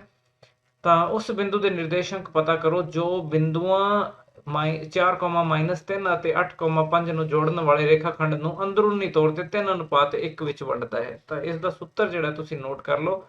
ਪਹਿਲਾਂ ਤਾਂ ਜੇਕਰ ਤੁਹਾਡੇ ਕੋਲੇ ਇਹ ਦੋ ਬਿੰਦੂ ਹੋਣ, ਠੀਕ ਹੈ, ਇਹਨਾਂ ਨੂੰ ਜੋੜਨ ਵਾਲਾ ਰੇਖਾਖੰਡ ਮੰਨ ਲਓ ਆ ਹੈਗਾ। ਠੀਕ ਹੈ, ਆ A ਬਿੰਦੂ ਹੈਗਾ x1 y1 ਤੇ ਆਹ ਵਾਲਾ B ਬਿੰਦੂ ਹੈਗਾ, ਬਿੰਦੂ B ਹੈ ਜਿਸ ਦੇ ਨਿਰਦੇਸ਼ਾਂਕ x2 y2 ਹਨ। ਤਾਂ ਇਸ ਨੂੰ m ਰੇਸ਼ੋ n, m ਅਨੁਪਾਤ n ਵਿੱਚ ਵੰਡਣ ਵਾਲੇ ਬਿੰਦੂ P ਦੇ ਨਿਰਦੇਸ਼ਾਂਕ ਕੀ ਹੋਣਗੇ? ਤਾਂ ਉਹਦੇ ਸੂਤਰ ਜਿਹੜਾ ਹੈ ਤੁਸੀਂ ਦੇਖੋ ਧਿਆਨ ਨਾਲ ਕਿਵੇਂ ਕਰਨਾ ਹੈ। ਤਾਂ ਇਸ ਪਹਿਲੇ ਵਾਲੇ m ਨੂੰ ਦੂਸਰੇ ਪਾਸੇ ਵਾਲੇ ਬਿੰਦੂਆਂ ਦੇ ਨਿਰਦੇਸ਼ਾਂਕ ਨਾਲ ਗੁਣਾ ਕਰਨਾ ਹੈ। ਇਸ n ਵਾਲੇ ਨੂੰ ਇਸ ਵਾਲੇ ਨਿਰਦੇਸ਼ਾਂਕਾਂ ਨਾਲ ਗੁਣਾ ਕਰਨਾ ਹੈ। ਦੇਖੋ ਕਿਵੇਂ ਕਰਦੇ ਆ। ਤਾਂ m ਨੂੰ ਤੁਸੀਂ x2 ਦੇ ਨਾਲ ਗੁਣਾ ਕਰੋਗੇ, m ਗੁਣਾ x2 ਪਲੱਸ n ਗੁਣਾ x1, n ਗੁਣਾ x1, x ਦੇ ਨਿਰਦੇਸ਼ਾਂਕ ਨੂੰ m ਤੇ n ਨਾਲ ਕਰਨਾ ਹੈ ਗੁਣਾ, परंतु उल्टे लेके करना है। पहले वाले ਨੂੰ दूसरे नंबर ਨਾਲ, दूसरे वाले ਨੂੰ पहले नंबर ਦੇ ਨਾਲ ਗੁਣਾ ਕਰਨਾ ਹੈ, ਜਿਵੇਂ ਤੁਹਾਨੂੰ ਇੱਥੇ ਡਾਇਗਰਾਮ ਤੋਂ ਦਿਖਾਇਆ ਹੋਇਆ ਹੈ। ਤੇ ਇਸ ਨੂੰ ਭਾਗ ਕਰਨਾ ਹੈ ਤੁਸੀਂ m + n ਨਾਲ। ਤਾਂ ਆ ਜਿਹੜਾ ਹੈ ਇਸ p ਬਿੰਦੂ ਦਾ x ਨਿਰਦੇਸ਼ਾਂਕ ਹੋਵੇਗਾ। ਠੀਕ ਹੈ, ਇਸੇ ਤਰੀਕੇ ਨਾਲ ਤੁਸੀਂ ਇਸ p ਬਿੰਦੂ ਦੀ y ਨਿਰਦੇਸ਼ਾਂਕ ਜਿਹੜਾ ਹੈ ਉਹ ਲਿਖ ਸਕਦੇ ਹੋ, m ਗੁਣਾ y2 + n ਗੁਣਾ y1, ਠੀਕ ਹੈ, ਬਟਾ m + n। ठीक है, इस तरीके नाल तुसी इस बिंदु P ਦੇ निर्देशांक लिखने ने, आ वाले बिंदु P ਦੇ निर्देशांक। ठीक है, ਤਾਂ आओ ਆਪਾਂ ਇਸ ਸਵਾਲ ਨੂੰ ਕਰਦੇ ਹਾਂ। ਤਾਂ x1 y1 ਕਿੰਨਾ ਹੈਗਾ ਤੁਹਾਡੇ ਕੋਲੇ? ਆ x1 ਹੈਗਾ, ਆ ਵਾਲਾ y1 ਹੈਗਾ, ਠੀਕ ਹੈ, ਆ x2 ਹੈ, ਇਹ y2 ਹੈ, ਠੀਕ ਹੈ, y2 5 ਹੈਗਾ, x2 8 ਹੈਗਾ। ਤਾਂ ਇਸ ਨੂੰ ਕਿਸ ਅਨੁਪਾਤ ਵਿੱਚ ਵੰਡਣਾ ਹੈ? 3:1, ਮਤਲਬ m ਤੁਹਾਡਾ ਜਿਹੜਾ 3 ਹੈਗਾ, n 1 ਹੈਗਾ, ਆ ਵਾਲਾ m ਅਨੁਪਾਤ n ਹੈਗਾ। ਠੀਕ ਹੈ, ਤਾਂ ਹੁਣ ਫਾਰਮੂਲੇ ਦੇ ਅਨੁਸਾਰ ਬਿੰਦੂ ਜਿਹੜੇ ਲੋੜੀਂਦੇ ਬਿੰਦੂ ਦੇ ਨਿਰਦੇਸ਼ਾਂਕ ਕੀ ਹੋਣਗੇ? ਤਾਂ ਉਹ ਹੋਣਗੇ 3 ਨੂੰ ਤੁਸੀਂ ਇਹਨੂੰ ਤੁਸੀਂ ਇੱਥੇ ਲਿਖ ਲਓ ਇਹਦੇ ਨਾਲ। ਠੀਕ ਹੈ, ਤੇ ਇਹਨੂੰ ਇਹਦੇ ਨਾਲ ਗੁਣਾ ਕਰਨਾ ਹੈ ਤੇ ਇਸ ਨੂੰ ਜਿਹੜਾ ਉਹ ਇਹਦੇ ਨਾਲ ਗੁਣਾ ਕਰਨਾ। ਤਾਂ 3 ਗੁਣਾ 8, ਤਾਂ 3 ਗੁਣਾ 8 ਪਲੱਸ 1 ਗੁਣਾ 4, 1 ਗੁਣਾ 4 ਬਟਾ 3 ਪਲੱਸ 1। ਠੀਕ ਹੈ, ਕੌਮਾ दूसरा 3 गुणा 5, 3 गुणा 5 प्लस 1 गुणा -3, 1 गुणा -3 बटा 3 प्लस 1। ਤਾਂ ਆਹ ਵਾਲੇ ਉਸ ਬਿੰਦੂ ਦੇ ਨਿਰਦੇਸ਼ਾਂਕ ਹੋਣਗੇ। ਇਸ ਨੂੰ ਤੁਸੀਂ ਸਿੰਪਲੀਫਾਈ ਕਰ ਸਕਦੇ ਹੋ ਆਸਾਨੀ ਨਾਲ। 8 × 24 ਤੇ 4 × 4, 24 ਤੇ 4 28 ਬਟਾ 4, 28 ਬਟਾ 4। ਠੀਕ ਹੈ, ਤੇ ਆਹ ਵਾਲਾ ਕਿੰਨਾ ਬਣੇਗਾ? 5 × 15, 15 ਦੇ ਵਿੱਚੋਂ 3 ਘਟਾਓਗੇ ਤਾਂ 12। ਠੀਕ ਹੈ, 12 ਬਟਾ 3 + 1 4। ठीक है, ਹੁਣ ਇਹਨਾਂ ਨੂੰ ਛੋਟੇ ਕਰ ਦਿਓ ਕੈਂਸਲ ਕਰਕੇ, ਕੁਝ ਜਿਹੜੇ ਸਾਂਝੇ ਗੁਣਨਖੰਡ ਹੈਗੇ ਉਹ ਘਟਾ ਦਿਓ, ਕੱਟ ਦਿਓ। ਤਾਂ 4 × 7 = 28 ਹੁੰਦਾ ਹੈ ਤੇ 4 × 3 = 12 ਹੁੰਦਾ ਹੈ। ਠੀਕ ਹੈ, ਤਾਂ ਇਹ ਤੋਂ ਤੁਹਾਡੇ ਕੋਲੇ ਬਿੰਦੂ ਜਿਹੜਾ ਬਣ ਗਿਆ ਉਹ ਹੋ ਗਿਆ 7,3। ਤਾਂ 7,3 ਉਸ ਬਿੰਦੂ ਦੇ ਨਿਰਦੇਸ਼ਾਂਕ ਹਨ ਜੋ ਇਹਨਾਂ ਦੋ ਬਿੰਦੂਆਂ ਨੂੰ ਮਿਲਾਉਣ ਵਾਲੇ ਰੇਖਾਖੰਡ ਨੂੰ 3:1 ਵਿੱਚ ਵੰਡਦਾ ਹੈਗਾ। ਠੀਕ ਹੈ, ਤਾਂ ਇਹ ਆਨਸਰ ਰਹੇਗਾ ਇਸ ਦਾ। ਜੇਕਰ sin a ਬਰਾਬਰ 3/4 ਹੋਵੇ ਤਾਂ ਟੈਂਜੈਂਟ a ਦਾ ਮੁੱਲ ਪਤਾ ਕਰੋ। ਤਾਂ ਇਹਦੇ ਲਈ ਜਿਹੜਾ ਆਪਾਂ ਇੱਕ ਤਿਕੋਣ ਬਣਾਉਂਦੇ ਆ, ਸਮਕੋਣ ਤਿਕੋਣ। ਕਿਸ ਤਰ੍ਹਾਂ ਦੀ ਸਮਕੋਣ ਤਿਕੋਣ ਬਣਾਉਂਦੇ ਆ? ਤਾਂ ਕੁਝ ਇਸ ਤਰ੍ਹਾਂ ਦੀ ਆਹ ਵਾਲੀ ਇੱਕ ਸਮਕੋਣ ਤਿਕੋਣ ਹੈ ਤੁਹਾਡੇ ਕੋਲ, ਜਿਸ ਦੇ ਵਿੱਚ sin a ਦਾ ਮਾਨ ਦਿੱਤਾ ਹੋਇਆ। ਤਾਂ ਮੰਨ ਲਓ ਤੁਹਾਡੇ ਕੋਲੇ ਆਹ ਵਾਲਾ ਕੋਣ a ਹੈਗਾ, ਆਹ ਵਾਲਾ ਕੋਣ b ਹੈ ਤੇ ਆਹ ਵਾਲਾ c ਪੁਆਇੰਟ ਹੈ। ਠੀਕ ਹੈ, ਤਾਂ ਕੋਣ ਜਿਹੜਾ ਹੈ ਉਹ ਆਹ ਵਾਲਾ ਕੋਣ ਹੈ ਤੁਹਾਡੇ ਕੋਲ, ਇਸ ਦਾ ਮਾਨ 3/4 ਦਿੱਤਾ ਹੈ। ਤਾਂ ਹੁਣ ਆਪਾਂ ਸਾਈਨ ਦੀ ਜੇਕਰ ਪਰਿਭਾਸ਼ਾ ਦੀ ਗੱਲ ਕਰੀਏ ਤਾਂ ਸਾਈਨ ਜਿਹੜਾ ਹੈ ਉਹ ਹੁੰਦਾ ਹੈ ਲੰਬ ਬਟਾ ਕਰਨ। ਠੀਕ ਹੈ, ਸਾਈਨ ਕੀ ਹੁੰਦਾ ਹੈ? ਲੰਬ ਬਟਾ ਕਰਨ। ਤਾਂ ਇਹਦੇ ਵਿੱਚ ਲੰਬ ਕਿਹੜਾ ਹੋਇਆ? ਤਾਂ ਜਿਹੜਾ ਕੋਣ ਆਪਾਂ ਨੂੰ ਦਿੱਤਾ ਹੈ ਉਹਦੇ ਸਾਹਮਣੇ ਵਾਲੀ ਭੁਜਾ ਜਿਹੜੀ ਹੈ, ਮਤਲਬ BC ਜਿਹੜਾ ਇਸ ਤਿਕੋਣ ਦੇ ਵਿੱਚ, ਉਹ ਵਾਲਾ ਲੰਬ ਹੋਵੇਗਾ। ਠੀਕ ਹੈ, ਤਾਂ ਲੰਬ ਜਿਹੜਾ ਹੈ ਤੁਸੀਂ ਇੱਥੇ ਦੇਖ ਰਹੇ ਹੋ ਕਿ ਆਹ ਵਾਲਾ ਲੰਬ ਹੋਏਗਾ। ਠੀਕ ਹੈ, ਤੇ ਆਹ ਵਾਲਾ ਜਿਹੜਾ ਹੈ ਉਹ ਕਰਨ ਹੋਏਗਾ, 4 ਜਿਹੜਾ ਹੈ ਕਰਨ ਹੋਏਗਾ। ਠੀਕ ਹੈ, ਤਾਂ ਲੰਬ ਜਿਹੜਾ ਹੈ ਇਸ ਨੂੰ ਆਪਾਂ 3 ਲਿਖਦੇ ਹਾਂ ਤੇ ਕਰਨ ਜਿਹੜਾ ਉਹ 4 ਲਗਾਉਂਦੇ ਆ। ਠੀਕ ਹੈ, ਤਾਂ ਜੇਕਰ ਆਹ ਵਾਲਾ ਕਰਨ 4 ਹੋਵੇ, ਲੰਬ 3 ਹੋਵੇ, ਤਾਂ ਤੁਸੀਂ ਕੀ ਆਹ ਵਾਲੀ ਭੁਜਾ ਪਤਾ ਕਰ ਸਕਦੇ ਹੋ?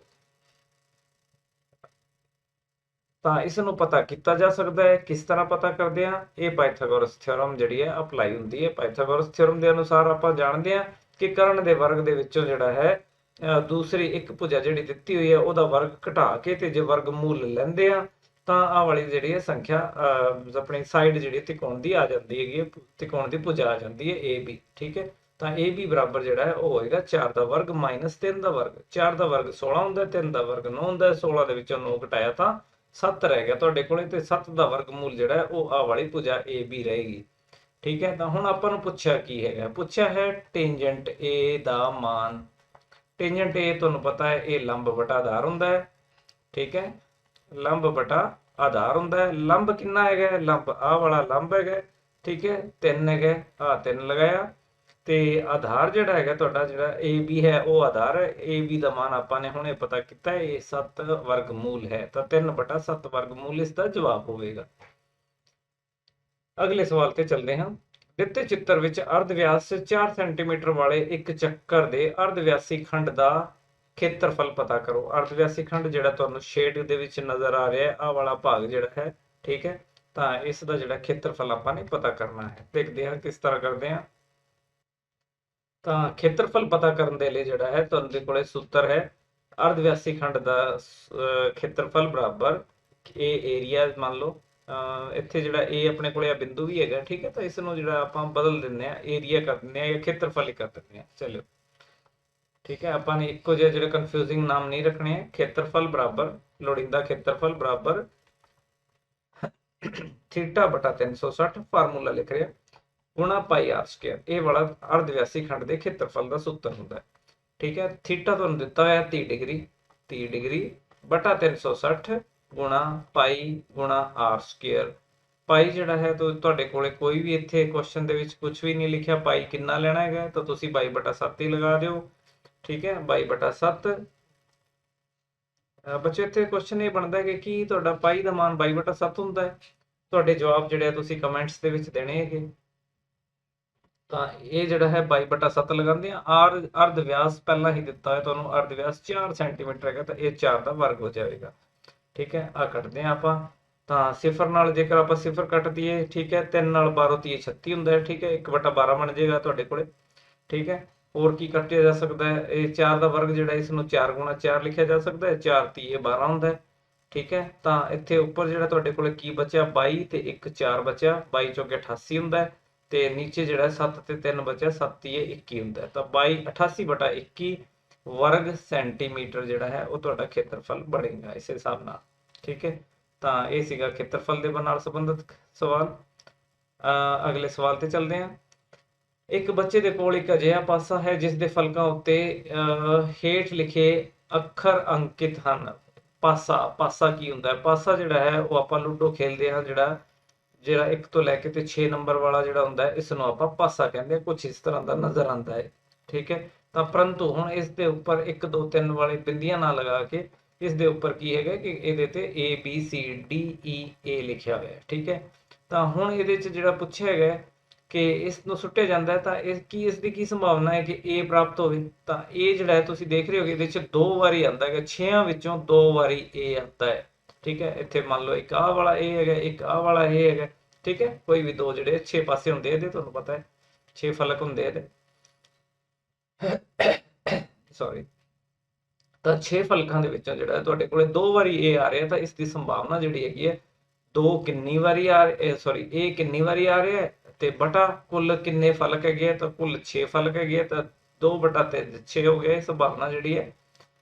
ਠੀਕ ਹੈ, A ਆਉਣ ਦੀ ਸੰਭਾਵਨਾ ਜਿਹੜੀ ਹੈ ਉਹ 2/6 ਹੋਵੇਗੀ, ਤੇ 2/6 ਜਿਹੜਾ ਤੁਸੀਂ ਇਸ ਨੂੰ 1/3 ਲਿਖ ਸਕਦੇ ਹੋ। ਠੀਕ ਹੈ, ਤੇ ਹੁਣ ਕਹਿੰਦਾ ਕਿ ਸੰਭਾਵਨਾ D ਆਉਣ ਦੀ ਕੀ ਹੋਵੇਗੀ? ਕਹਿੰਦਾ D ਪ੍ਰਾਪਤ ਹੋਵੇ, ਇਹਦੀ ਸੰਭਾਵਨਾ ਕੀ ਹੋਵੇਗੀ? ਤਾਂ D ਤੁਸੀਂ ਦੇਖ ਰਹੇ ਹੋ ਕਿ 6 ਦੇ ਵਿੱਚੋਂ 1 ਵਾਰੀ ਆਉਂਦਾ ਹੈਗਾ। ਠੀਕ ਹੈ, ਤਾਂ D ਆਉਣ ਦੀ ਸੰਭਾਵਨਾ ਜਿਹੜੀ ਹੈ ਉਹ 6 ਵਿੱਚੋਂ 1 ਵਾਰੀ ਆਉਂਦਾ ਹੈਗਾ, ਤਾਂ 1/6 ਇਸ ਦੀ ਸੰਭਾਵਨਾ ਹੋਵੇਗੀ। ਠੀਕ ਹੈ, ਅਗਲਾ ਜਿਹੜਾ ਹੈ ਆਪਣਾ 4 ਨੰਬਰ ਦੇ ਕੁਐਸਚਨ ਭਾਗ ਈੜੀ ਸ਼ੁਰੂ ਹੁੰਦਾ ਹੈ 12ਵੇਂ ਕੁਐਸਚਨ ਤੋਂ। ਦੋ ਘਾਤੀ ਸਮੀਕਰਨ ਦੇ ਮੂਲ ਜੇਕਰ ਸੰਭਵ ਹੋਣ ਤਾਂ ਪਤਾ ਕਰੋ। ਕਹਿੰਦਾ ਤਾਂ ਸਮੀਕਰਨ ਜਿਹੜੀ ਹੈਗੀ ਹੈ ਤੁਹਾਡੇ ਕੋਲੇ ਹੈਗੀ ਹੈ 3x² - 5x + 2 ਬਰਾਬਰ 0। ਇਹਦਾ ਡਿਸਕ੍ਰਿਮੀਨੈਂਟ ਚੈੱਕ ਕਰਦੇ ਹਾਂ। ਡਿਸਕ੍ਰਿਮੀਨੈਂਟ ਕੀ ਹੋਵੇਗਾ? ਡਿਸਕ੍ਰਿਮੀਨੈਂਟ ਜਿਹੜਾ ਉਹ b² - 4ac ਹੁੰਦਾ ਹੈ। b ਕੀ ਹੈਗਾ ਤੁਸੀਂ ਇਹਨਾਂ ਨੂੰ ਧਿਆਨ ਨਾਲ ਮੈਚ ਕਰ ਲੈਣਾ ਹੈ। b ਜਿਹੜਾ ਹੈ ਉਹ ਆਹ ਵਾਲਾ ਹੁੰਦਾ ਹੈ, -5 ਜਿਹੜਾ ਹੈ ਉਹ b ਹੈਗਾ। ਠੀਕ ਹੈ, ਤੇ ਇਹ ਜਿਹੜਾ ਹੈ ਉਹ ਆਹ ਵਾਲਾ ਗੁਣਾਂਕ ਹੁੰਦਾ ਹੈ, x ਵਰਗ ਦਾ ਗੁਣਾਂਕ ਹੁੰਦਾ ਹੈ। ਤੇ c ਕੀ ਚੀਜ਼ ਹੈ? c ਜਿਹੜਾ ਅਚਲ ਰਾਸ਼ੀ ਜਿਹੜੀ ਹੈਗੀ ਹੈ ਇਸ ਸਮੀਕਰਨ ਦੇ ਵਿੱਚ, ਉਸ ਨੂੰ ਆਪਾਂ c ਨਾਲ ਲਿਖਦੇ ਹਾਂ। ਠੀਕ ਹੈ, ਤਾਂ ਇਹ ਵਾਲੇ a b c ਦੇ ਮੁੱਲ ਹੈਗੇ। ਤਾਂ ਇਹ d ਪਤਾ ਕਰਦੇ ਆ। ਸਭ ਤੋਂ ਪਹਿਲਾਂ ਡਿਸਕ੍ਰਿਮੀਨੈਂਟ ਪਤਾ ਕਰਦੇ ਆ। ਠੀਕ ਹੈ, ਡਿਸਕ੍ਰਿਮੀਨੈਂਟ ਪਤਾ ਕਰਦੇ ਹਾਂ। ਡਿਸਕ੍ਰਿਮੀਨੈਂਟ ਜਿਹੜਾ ਤੁਹਾਡੇ ਕੋਲੇ ਹੈਗਾ b² - 4ac, b² ਜਿਹੜਾ ਉਹ -5 ਦਾ ਸਕੁਅਰ ਹੋ ਗਿਆ, -4 ਗੁਣਾ a 3 ਹੈਗਾ ਤੇ c 2 ਹੈਗਾ। ਠੀਕ ਹੈ, ਤਾਂ 5 ਦਾ ਸਕੁਅਰ 25 ਹੁੰਦਾ ਹੈ, 4 30 12 ਹੁੰਦਾ, 12 ਦੂਣਾ 24 ਹੁੰਦਾ, 24 ਜਿਹੜਾ ਮਤਲਬ ਹੋ ਗਿਆ 1 ਆ ਗਿਆ। 1 ਜਿਹੜਾ ਉਹ 0 ਤੋਂ ਵੱਡਾ ਹੈ, ਮਤਲਬ ਧਨਾਤਮਕ ਹੈ। ठीक है। डी की है धनात्मक है, डी जेकर धनात्मक होवे, 0 ਤੋਂ ਵੱਡਾ ਹੋਵੇ ਤਾਂ ਇਸ ਦਾ ਮਤਲਬ ਹੈ ਇਸ ਦੇ ਦੋ ਮੂਲ ਹੋਣਗੇ ਤੇ ਵੱਖ-ਵੱਖ ਹੋਣਗੇ, ਦੋ ਵਾਸਤਵਿਕ ਮੂਲ ਹੋਣਗੇ। ਠੀਕ ਹੈ, ਤਾਂ ਇਸ ਦੇ ਦੋ ਵਾਸਤਵਿਕ ਮੂਲ ਹੈਗੇ ਆ। ਮੂਲ ਨੂੰ ਪਤਾ ਕਰਨ ਦਾ ਸੂਤਰ ਕੀ ਹੈਗਾ, ਤਾਂ x ਬਰਾਬਰ -b plus minus d ਵਰਗਮੂਲ ਬਟਾ 2a। ਠੀਕ ਹੈ, ਤਾਂ ਇਹ ਸੂਤਰ ਨੂੰ ਯਾਦ ਕਰ ਲਿਆ ਜਾਵੇ ਚੰਗੀ ਤਰ੍ਹਾਂ, 2-4 ਵਾਰੀ ਲਿਖ ਕੇ, ਜਿਵੇਂ ਵੀ ਯਾਦ ਹੁੰਦਾ ਤੁਹਾਨੂੰ ਉਵੇਂ ਇਸ ਨੂੰ ਯਾਦ ਕਰ ਲੈਣਾ ਹੈ, ਕਿਉਂਕਿ ਇਹ ਜਿਹੜਾ ਹੈ ਇਹ ਸਾਰੇ ਸਵਾਲਾਂ ਦੇ ਉੱਪਰ ਹੀ ਅਪਲਾਈ ਹੁੰਦਾ ਹੈ। ਠੀਕ ਹੈ, ਬਹੁਤ ਇੰਪੋਰਟੈਂਟ ਸੂਤਰ ਹੈਗਾ, -b plus minus d ਵਰਗਮੂਲ ਬਟਾ 2a। ਕਿਸ ਦਾ ਸੂਤਰ ਹੈ, ਕਿਸ ਚੀਜ਼ ਦਾ ਸੂਤਰ ਹੈ, ਤਾਂ ਇਹ ਹੈਗਾ ਸਮੀਕਰਨ ਦੇ ਮੂਲ ਪਤਾ ਕਰਨ ਦਾ ਸੂਤਰ ਹੈ। ਤਾਂ ਇਸ ਦੇ ਵਿੱਚ ਇੱਕ ਵਾਰੀ ਜਿਹੜਾ ਆਪਾਂ ਪਲੱਸ ਸਾਈਨ ਲਾਵਾਂਗੇ, ਇੱਕ ਵਾਰੀ ਮਾਈਨਸ ਲਾਵਾਂਗੇ, ਤਾਂ ਆਪਣੇ ਕੋਲੇ ਦੋ ਮੂਲ ਆਣਗੇ। ਤਾਂ ਇਹ ਦੋ ਮੂਲ ਕਿਹੜੇ ਹੋਣਗੇ ਹੁਣ ਦੇਖਦੇ ਹਾਂ ਆਪਾਂ। -b ਦਾ ਮਾਨ ਜਿਹੜਾ ਤੁਸੀਂ ਦੇਖਿਆ ਸੀਗਾ -5 ਹੈਗਾ, ਆ -5। ਠੀਕ ਹੈ, b ਜਿਹੜਾ ਹੈ ਉਹ ਆਹ ਵਾਲਾ b ਹੈਗਾ ਜੀ। ਠੀਕ ਹੈ, -5 ਪਲੱਸ ਮਾਈਨਸ d ਦਾ ਵਰਗਮੂਲ, d ਕਿੰਨਾ ਆਇਆ ਸੀ 1, 1 ਦਾ ਵਰਗਮੂਲ 1 ਹੀ ਹੁੰਦਾ ਹੈ। ਠੀਕ ਹੈ, ਬਟਾ 2 ਤੇ a ਦਾ ਮਾਨ ਜਿਹੜਾ ਉਹ ਤੁਹਾਡੇ ਕੋਲੇ 3 ਹੈਗਾ। ਠੀਕ ਹੈ, ਤਾਂ 3 ਲਿਖਾਂਗੇ ਆਪਾਂ। ਤਾਂ ਆ ਤੁਹਾਡੇ ਕੋਲੇ ਮਾਈਨਸ ਦੇ ਅੱਗੇ ਮਾਈਨਸ ਹੋਵੇ, ਫਿਰ ਮਾਈਨਸ ਦਾ ਮਾਈਨਸ ਜਿਹੜਾ ਉਹ ਪਲੱਸ ਹੋ ਜਾਂਦਾ, ਤਾਂ ਆਹ ਵਾਲਾ ਪਲੱਸ ਹੋ ਗਿਆ, ਫਿਰ ਪਲੱਸ ਮਾਈਨਸ 1 ਬਟਾ 3 ਦੂਣੀ 6। ਪਹਿਲੇ ਜੋੜਾਂਗੇ ਆਪਾਂ 5 ਤੇ 1 6 ਕਰਾਂਗੇ, 6 ਬਟਾ 6 ਜਿਹੜਾ ਉਹ 1 ਹੁੰਦਾ ਹੈ। ਠੀਕ ਹੈ, ਫਿਰ ਘਟਾਵਾਂਗੇ 5 ਮਾਈਨਸ 1, 5 ਮਾਈਨਸ 1 ਜਿਹੜਾ 4 ਹੁੰਦਾ ਹੈ, ਤੇ 4 ਬਟਾ 6 ਬਣਦਾ ਹੈ। 4 ਬਟਾ 6 ਨੂੰ ਤੁਸੀਂ ਛੋਟਾ ਕਰਕੇ ਇਸ ਨੂੰ ਕੀ ਕਰ ਸਕਦੇ ਹੋ, 2 ਬਟਾ 3 ਲਿਖ ਸਕਦੇ ਹੋ। ਠੀਕ ਹੈ, ਤਾਂ ਆ 2 ਬਟਾ 3 ਬਣ ਜਾਏਗਾ 2 ਨਾਲ ਭਾਗ ਕਰਨ ਤੇ। ਤਾਂ ਆਪਣੇ ਕੋਲੇ ਦੋ ਮੂਲ ਕਿਹੜੇ ਕਿਹੜੇ ਆਏ, ਇੱਕ ਤਾਂ ਜਿਹੜਾ ਮੂਲ ਹੈਗਾ ਆਪਣੇ ਕੋਲੇ ਉਹ ਹੈਗਾ 1 ਤੇ ਦੂਸਰਾ ਮੂਲ ਹੈਗਾ 2 ਬਟਾ 3। ਠੀਕ ਹੈ, ਇਹ ਦੋ ਮੂਲ ਨੇ ਜੀ, ਤੇ ਦੋਨੇ ਵੱਖ-ਵੱਖ ਨੇ, ਵਾਸਤਵਿਕ ਨੇ। ਠੀਕ ਹੈ, ਵਾਸਤਵਿਕ ਵੀ ਹਨ। ਅਗਲੇ ਕੁਐਸਚਨ ਤੇ ਆਉਂਦੇ ਹਾਂ, ਤੁਸੀਂ ਇਹਨਾਂ ਨੂੰ ਨੋਟ ਬੇਟਾ ਜੀ ਨੋਟ ਕਰ ਲੈਣੇ ਹੈਗੇ, ਚੰਗੀ ਤਰ੍ਹਾਂ ਇਹਨਾਂ ਨੂੰ ਰਿਵਾਈਜ਼ ਕਰ ਲੈਣਾ ਹੈਗਾ। ਠੀਕ ਹੈ, ਸਕਰੀਨਸ਼ਾਟ ਲੈ ਲਓ, ਆਰਾਮ ਨਾਲ ਬਾਅਦ ਦੇ ਵਿੱਚ ਇਹਨਾਂ ਨੂੰ ਜਿਹੜਾ ਹੈ ਨੋਟ ਕਰ ਲੈਣੇ ਹੈਗੇ। ਅਗਲੇ ਸਵਾਲ ਤੇ ਆਉਂਦੇ ਹਾਂ, ਤਾਂ ਅਗਲਾ ਸਵਾਲ ਜਿਹੜਾ ਹੈ ਉਹ ਆਪਣੇ ਕੋਲੇ ਹੈਗਾ x + 1 ਬਟਾ x ਦਾ ਮਾਨ ਜੇਕਰ 3 ਦੇ ਬਰਾਬਰ ਹੋਵੇ ਮੁੱਲ ਇਸ ਦਾ, ਤਾਂ ਆਪਾਂ ਨੇ ਇਹ ਦੱਸਣਾ ਹੈ ਕਿ ਜਿਹੜਾ ਹੈ x ਦਾ ਮੁੱਲ ਕੀ ਹੋਵੇਗਾ। ਤਾਂ ਇਸ ਨੂੰ ਪਹਿਲਾਂ ਸਭ ਤੋਂ ਪਹਿਲਾਂ ਦੋ ਘਾਤੀ ਦਾ ਰੂਪ ਦੇਣਾ ਹੈ। ਕਿਵੇਂ ਦੇਵਾਂਗੇ, ਆਪਾਂ ਇਸ ਸਮੀਕਰਨ ਨੂੰ x ਨਾਲ ਗੁਣਾ ਕਰਦੇ ਹਾਂ। ਤਾਂ x ਨੂੰ ਪਹਿਲੇ ਪਦ x ਨੂੰ ਗੁਣਾ ਕਰਦੇ ਹਾਂ x ਨਾਲ, ਤਾਂ ਇਹ x² ਹੋ ਜਾਂਦਾ ਹੈ। ਇਸ ਤੋਂ ਬਾਅਦ ਦੂਸਰਾ ਪਦ 1 ਬਟਾ x ਹੈਗਾ, ਇਸ ਨੂੰ x ਨਾਲ ਗੁਣਾ ਕਰਾਂਗੇ, ਤਾਂ 1 ਬਟਾ x ਨੂੰ x ਨਾਲ ਗੁਣਾ ਕਰਾਂਗੇ, ਤਾਂ ਆ ਤੁਹਾਡੇ ਕੋਲੇ 1 ਰਹਿ ਜਾਏਗਾ। ਤਾਂ ਆਹ ਵਾਲਾ ਜਿਹੜਾ ਹੈ ਉਹ +1 ਆ ਗਿਆ, ਤੇ ਬਰਾਬਰ ਜਿਹੜਾ ਹੈ ਦੂਸਰੇ ਪਾਸੇ 3 ਹੈਗਾ, 3 ਨੂੰ x ਨਾਲ ਗੁਣਾ ਕਰਾਂਗੇ ਤਾਂ 3x ਬਣ ਜਾਏਗਾ। ਠੀਕ ਹੈ, ਤਾਂ ਇਸ ਨੂੰ ਜਿਹੜਾ ਉਹ ਕਿਵੇਂ ਲਿਖ ਸਕਦੇ ਹਾਂ, x²। ਆਹ ਵਾਲਾ ਪਦ ਜਿਹੜਾ ਹੈ ਇਸ ਨੂੰ ਖੱਬੇ ਪਾਸੇ ਕਰਦੇ ਹਾਂ, ਤਾਂ ਇਹ -3x ਹੋ ਜਾਏਗਾ, ਪਰ +1 ਬਰਾਬਰ 0। ਤਾਂ ਇਹ ਤੁਹਾਡੇ ਕੋਲੇ ਦੋ ਘਾਤੀ ਸਮੀਕਰਨ ਹੈ, ਜਿਹੜੀ ਕਿ ax² + bx + c ਬਰਾਬਰ 0 ਫਾਰਮ ਦੀ ਹੈਗੀ ਹੈ। ਠੀਕ ਹੈ, ਤਾਂ ਇਸ ਦੇ ਹੱਲ ਕਿਵੇਂ ਕਰ ਸਕਦੇ ਹਾਂ, ਤਾਂ ਪਹਿਲਾ ਜਿਹੜਾ ਹੈ ਗੁਣਨਖੰਡ ਵਿਧੀ ਹੈਗੀ ਹੈ। ਤਾਂ ਗੁਣਨਖੰਡ ਵਿਧੀ ਜਿਹੜੀ ਹੈ ਉਹ ਇਸ ਦੇ ਵਿੱਚ ਜਿਹੜਾ ਉਹ ਇੰਨਾ ਲਾਹੇਵੰਦ ਨਹੀਂ ਹੋਵੇਗੀ। ਠੀਕ ਹੈ, ਛੇਤੀ ਕਰੇ ਅਪਲਾਈ ਨਹੀਂ ਹੁੰਦੀਗੀ, ਕਿਉਂਕਿ ਇਸ ਦੇ ਮੂਲ ਜਿਹੜੇ ਹੈਗੇ ਉਹ ਇੱਕ ਆਪਣੇ ਕੋਲ ਸੰਪੂਰਨ ਸੰਖਿਆਵਾਂ ਨਹੀਂ ਆਉਂਦੀਆਂ। ਠੀਕ ਹੈ, ਤਾਂ ਆਪਾਂ ਜਿਹੜਾ ਦੋ ਘਾਤੀ ਸੂਤਰ ਦਾ ਪ੍ਰਯੋਗ ਕਰਦੇ ਹਾਂ। ਤਾਂ ਦੋ ਘਾਤੀ ਸੂਤਰ ਆਪਾਂ ਨੇ ਪਿਛਲੇ ਕੁਐਸਚਨ ਦੇ ਵਿੱਚ ਵੀ ਦੇਖਿਆ ਹੈਗਾ। ਤਾਂ ਸਭ ਤੋਂ ਪਹਿਲਾਂ ਆਪਾਂ d ਪਤਾ ਕਰਦੇ ਹਾਂ। d ਪਤਾ ਕਰਨ ਦੇ ਲਈ b² - 4ac। d ਦਾ ਸੂਤਰ ਕੀ ਹੈ, b² - 4ac। ਠੀਕ ਹੈ, b² ਕਿੰਨਾ ਹੈਗਾ, -3 ਦਾ ਸਕੁਅਰ, -4 ਗੁਣਾ a 1 ਹੈਗਾ, ਇੱਥੇ 1 ਹੈਗਾ, ਆਹ ਵਾਲਾ a ਹੈਗਾ। ਠੀਕ ਹੈ, ਆਹ ਵਾਲਾ a ਹੈਗਾ। ਠੀਕ ਹੈ, ਇੱਥੇ ਆ a ਹੀ ਸੀਗਾ। ਠੀਕ ਹੈ, ਤਾਂ x² ਦਾ ਗੁਣਾਂਕ ਜਿਹੜਾ ਹੈ ਉਹ a ਹੁੰਦਾ ਹੈ। ਸੌਰੀ, ਤਾਂ x² ਦਾ ਗੁਣਾਂਕ 1 ਹੈਗਾ, 4 ਗੁਣਾ 1 ਗੁਣਾ c ਵੀ ਤੁਸੀਂ ਦੇਖ ਰਹੇ ਹੋ ਕਿ ਆ ਵੀ 1 ਹੈਗਾ। ਠੀਕ ਹੈ, ਤਾਂ ਇੱਥੇ 1 ਲਗਾਵਾਂਗੇ ਆਪਾਂ, ਇਸ ਨੂੰ ਆਪਾਂ ਹੱਲ ਕਰਦੇ ਹਾਂ ਤਾਂ ਦੇਖਦੇ ਹਾਂ ਕੀ ਬਣਦਾ। 3 ਦਾ ਸਕੁਅਰ ਜਿਹੜਾ ਹੈ ਉਹ 9 ਹੁੰਦਾ, ਤਾਂ ਮਾਈਨਸ ਦਾ ਵੀ ਸਕੁਅਰ ਪਲੱਸ ਹੀ ਹੋ ਜਾਂਦਾ, ਤਾਂ ਆ 9 ਹੈਗਾ, -4 ਬਰਾਬਰ 5 ਆ ਗਿਆ ਤੁਹਾਡੇ ਕੋਲ। ਠੀਕ ਹੈ, ਹੁਣ ਹੱਲ ਦਾ ਫਾਰਮੂਲਾ ਜਿਹੜਾ ਕੀ ਸੀਗਾ, ਤਾਂ -b + d ਵਰਗਮੂਲ ਬਟਾ 2a। ਠੀਕ ਹੈ, ਇਹ ਆਪਾਂ ਨੇ ਸੂਤਰ ਹੁਣੇ ਪੜ੍ਹ ਕੇ ਹਟੇ ਆਪਾਂ ਦੇਖਿਆ। ਤਾਂ -b ਕਿੰਨਾ ਹੈਗਾ, b ਕਿੰਨਾ ਹੈਗਾ, b ਜਿਹੜਾ ਹੈ ਉਹ -3 ਹੈਗਾ। ਠੀਕ ਹੈ, b ਕਿੰਨਾ ਹੈ, -3, x ਦਾ ਗੁਣਾਂਕ ਉਹ -3 ਹੈਗਾ, ਤਾਂ -b ਫਿਰ ਕੀ ਹੋਏਗਾ, +3 ਹੋਵੇਗਾ।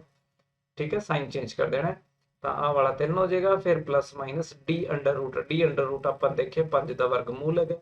ਠੀਕ ਹੈ, d 5 ਸੀਗਾ, ਇਸ ਦਾ ਵਰਗਮੂਲ 5 ਹੋ ਜਾਏਗਾ। बटा 2 गुणा 1, 2 गुणा 1, ठीक है, क्योंकि ए का मान 1 है, आ वाला ए सीगा, ठीक है, ए वाला ए है। तो इसनों आप हल करते हैं, तो 3 प्लस वर्गमूल 5 बटा 2, ये एक हल है। दूसरा हल जो है वो है 3 माइनस वर्गमूल 5 बटा 2। ये दो ਵੱਖ-ਵੱਖ ਤੇ वास्तविक मूल इस समीकरण ਦੇ ਹਨ, ठीक है। x प्लस 1 बटा x बराबर 3 ਦੇ हल ਹਨ। जोड़फल पता करो। जोड़फल किवें पता करना है, तो इसनों भी ध्यान नाल देखिया जाए। इस तरह का सवाल जो जोड़फल पता करने का एक अद्धा आया आवेगा ही आवेगा अपने को, ठीक है। तो इसनों ध्यान नाल समझ लिया जाए। सब तो पहला काम है इस दे विच पदां की गिणती पता करना कि ये पद किन्ने हैं, ठीक है। किन्ने पद हैं, 34 32 30 10 तक जाते जाते ये किन्ने हो जाते हैं। आ वाला पहला पद है, आ दूसरा पद है, आ तीसरा पद है। हुण विचाले जिहड़ा है वो डैश आ गए, फिर अपने को यदा पता नहीं है। मान लो ए एनवा पद है, ठीक है। तो ए एन जिहड़ा है वो 10 है, ठीक है। ए एन पता करने की विधि हैगी है, एन इन्हां दी गिणती पता करने की विधि हैगी है। तो ध्यान नाल इसनों भी नोट किया जाए किवें करते हैं। तो इत्थों तक अपने को 10 हो जाता है। हुण ए एन का सूत्र लिखते हैं आप। ए एन का सूत्र है ए प्लस एन माइनस 1 गुणा डी, ठीक है। जनरल टर्म, इसनों आप जनरल टर्म कहते हैं, ठीक है।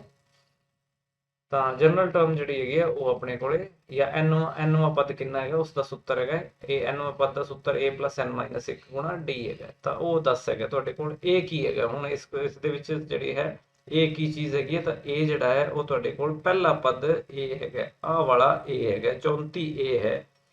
हुण इस दे नाल ही तुसीं देख रहे हो कि डी भी आ रहा है। डी की हुंदा है, डी साझा अंतर है, मतलब 34 ਦੇ ਵਿੱਚ ਕੀ ਜੋੜਨ ਤੇ 32 ਆਂਦਾ ਹੈਗਾ। ਤਾਂ ਤੁਸੀਂ ਦੇਖ ਰਹੇ ਹੋ ਕਿ -2 ਜੋੜਨ ਤੇ 32 ਆਂਦਾ ਹੈਗਾ, ਠੀਕ ਹੈ। ਅਸਲ 'ਚ 2 ਘਟਾਣੇ ਹੈਗੇ ਆ।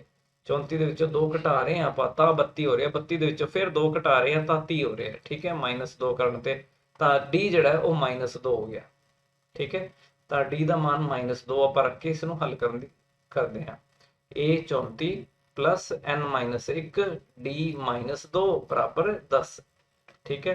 तो इसनों तुसीं जिहड़ा है 34 नूं दूसरे पासे अगर शिफ्ट करते हो तो तुहाडे कोले की बनदा है n -1 गुणा -2 बराबर 10 -34। 10 -34 जिहड़ा है इसनों तुसीं -24 लिख सकते हो, ठीक है। हुण आ वाला -2 नाल भाग करते हैं तो n -1 की बनेगा तो वह -24 बटा -2 होएगा। माइनस नाल माइनस तुहाडा कट्टिया जाएगा, 24 नूं 2 नाल भाग करोगे 12 आ जाएगा। तो n जिहड़ा है वो कितना होया, जेकर n दे विचों 1 घटाण ते 12 आंदा तो n कितना है, n 13 होएगा। 12 प्लस 1, ठीक है।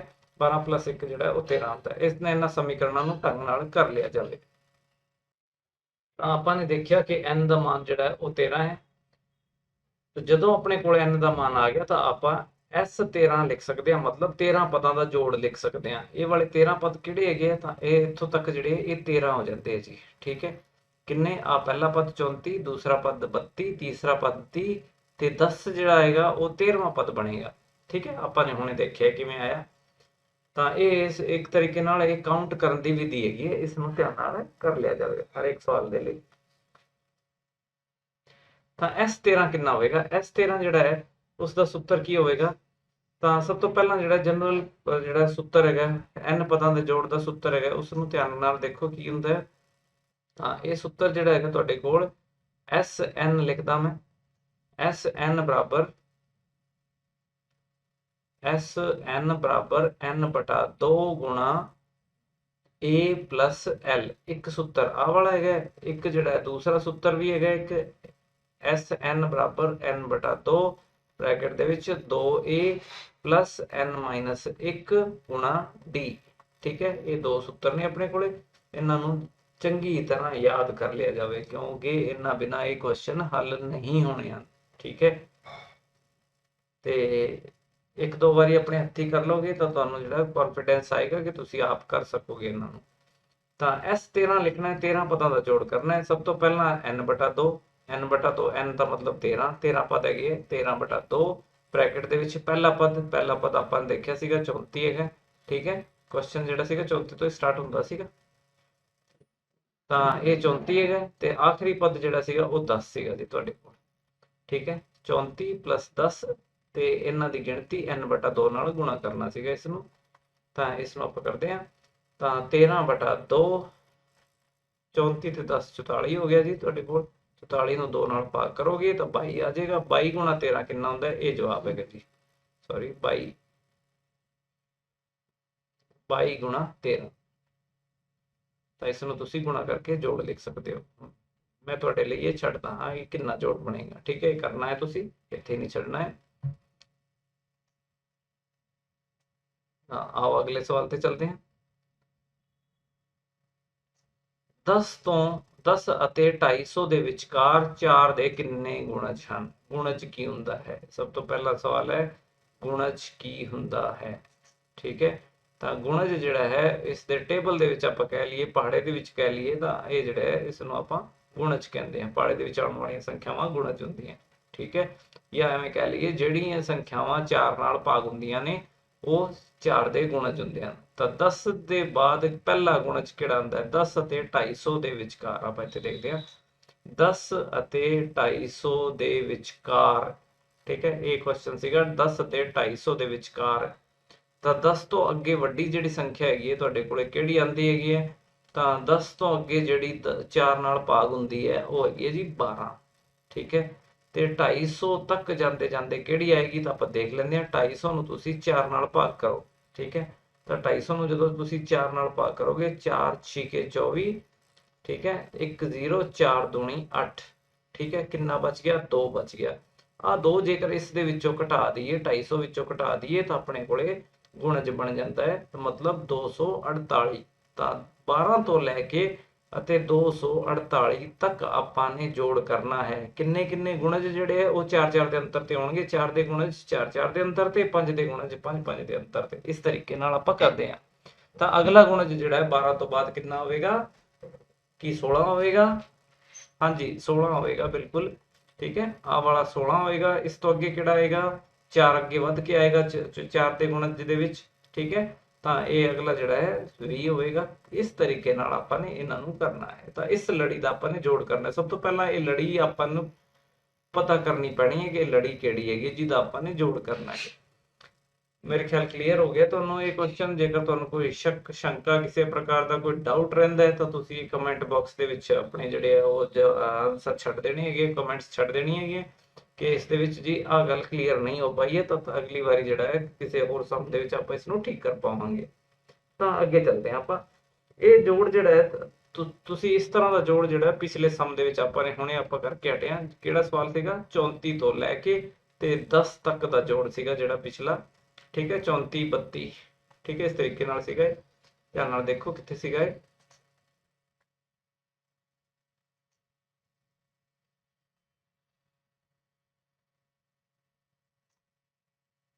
ਠੀਕ ਹੈ, 34 32 30 ਵਾਲਾ ਇਹ ਜੋੜ। ਇਹ ਤੁਸੀਂ ਜੇਕਰ ਤੁਹਾਨੂੰ ਠੀਕ ਸਮਝ ਆ ਗਿਆ ਤਾਂ ਇਸ ਸਵਾਲ ਨੂੰ ਹੁਣ ਤੁਸੀਂ ਕਰ ਸਕਦੇ ਹੋ।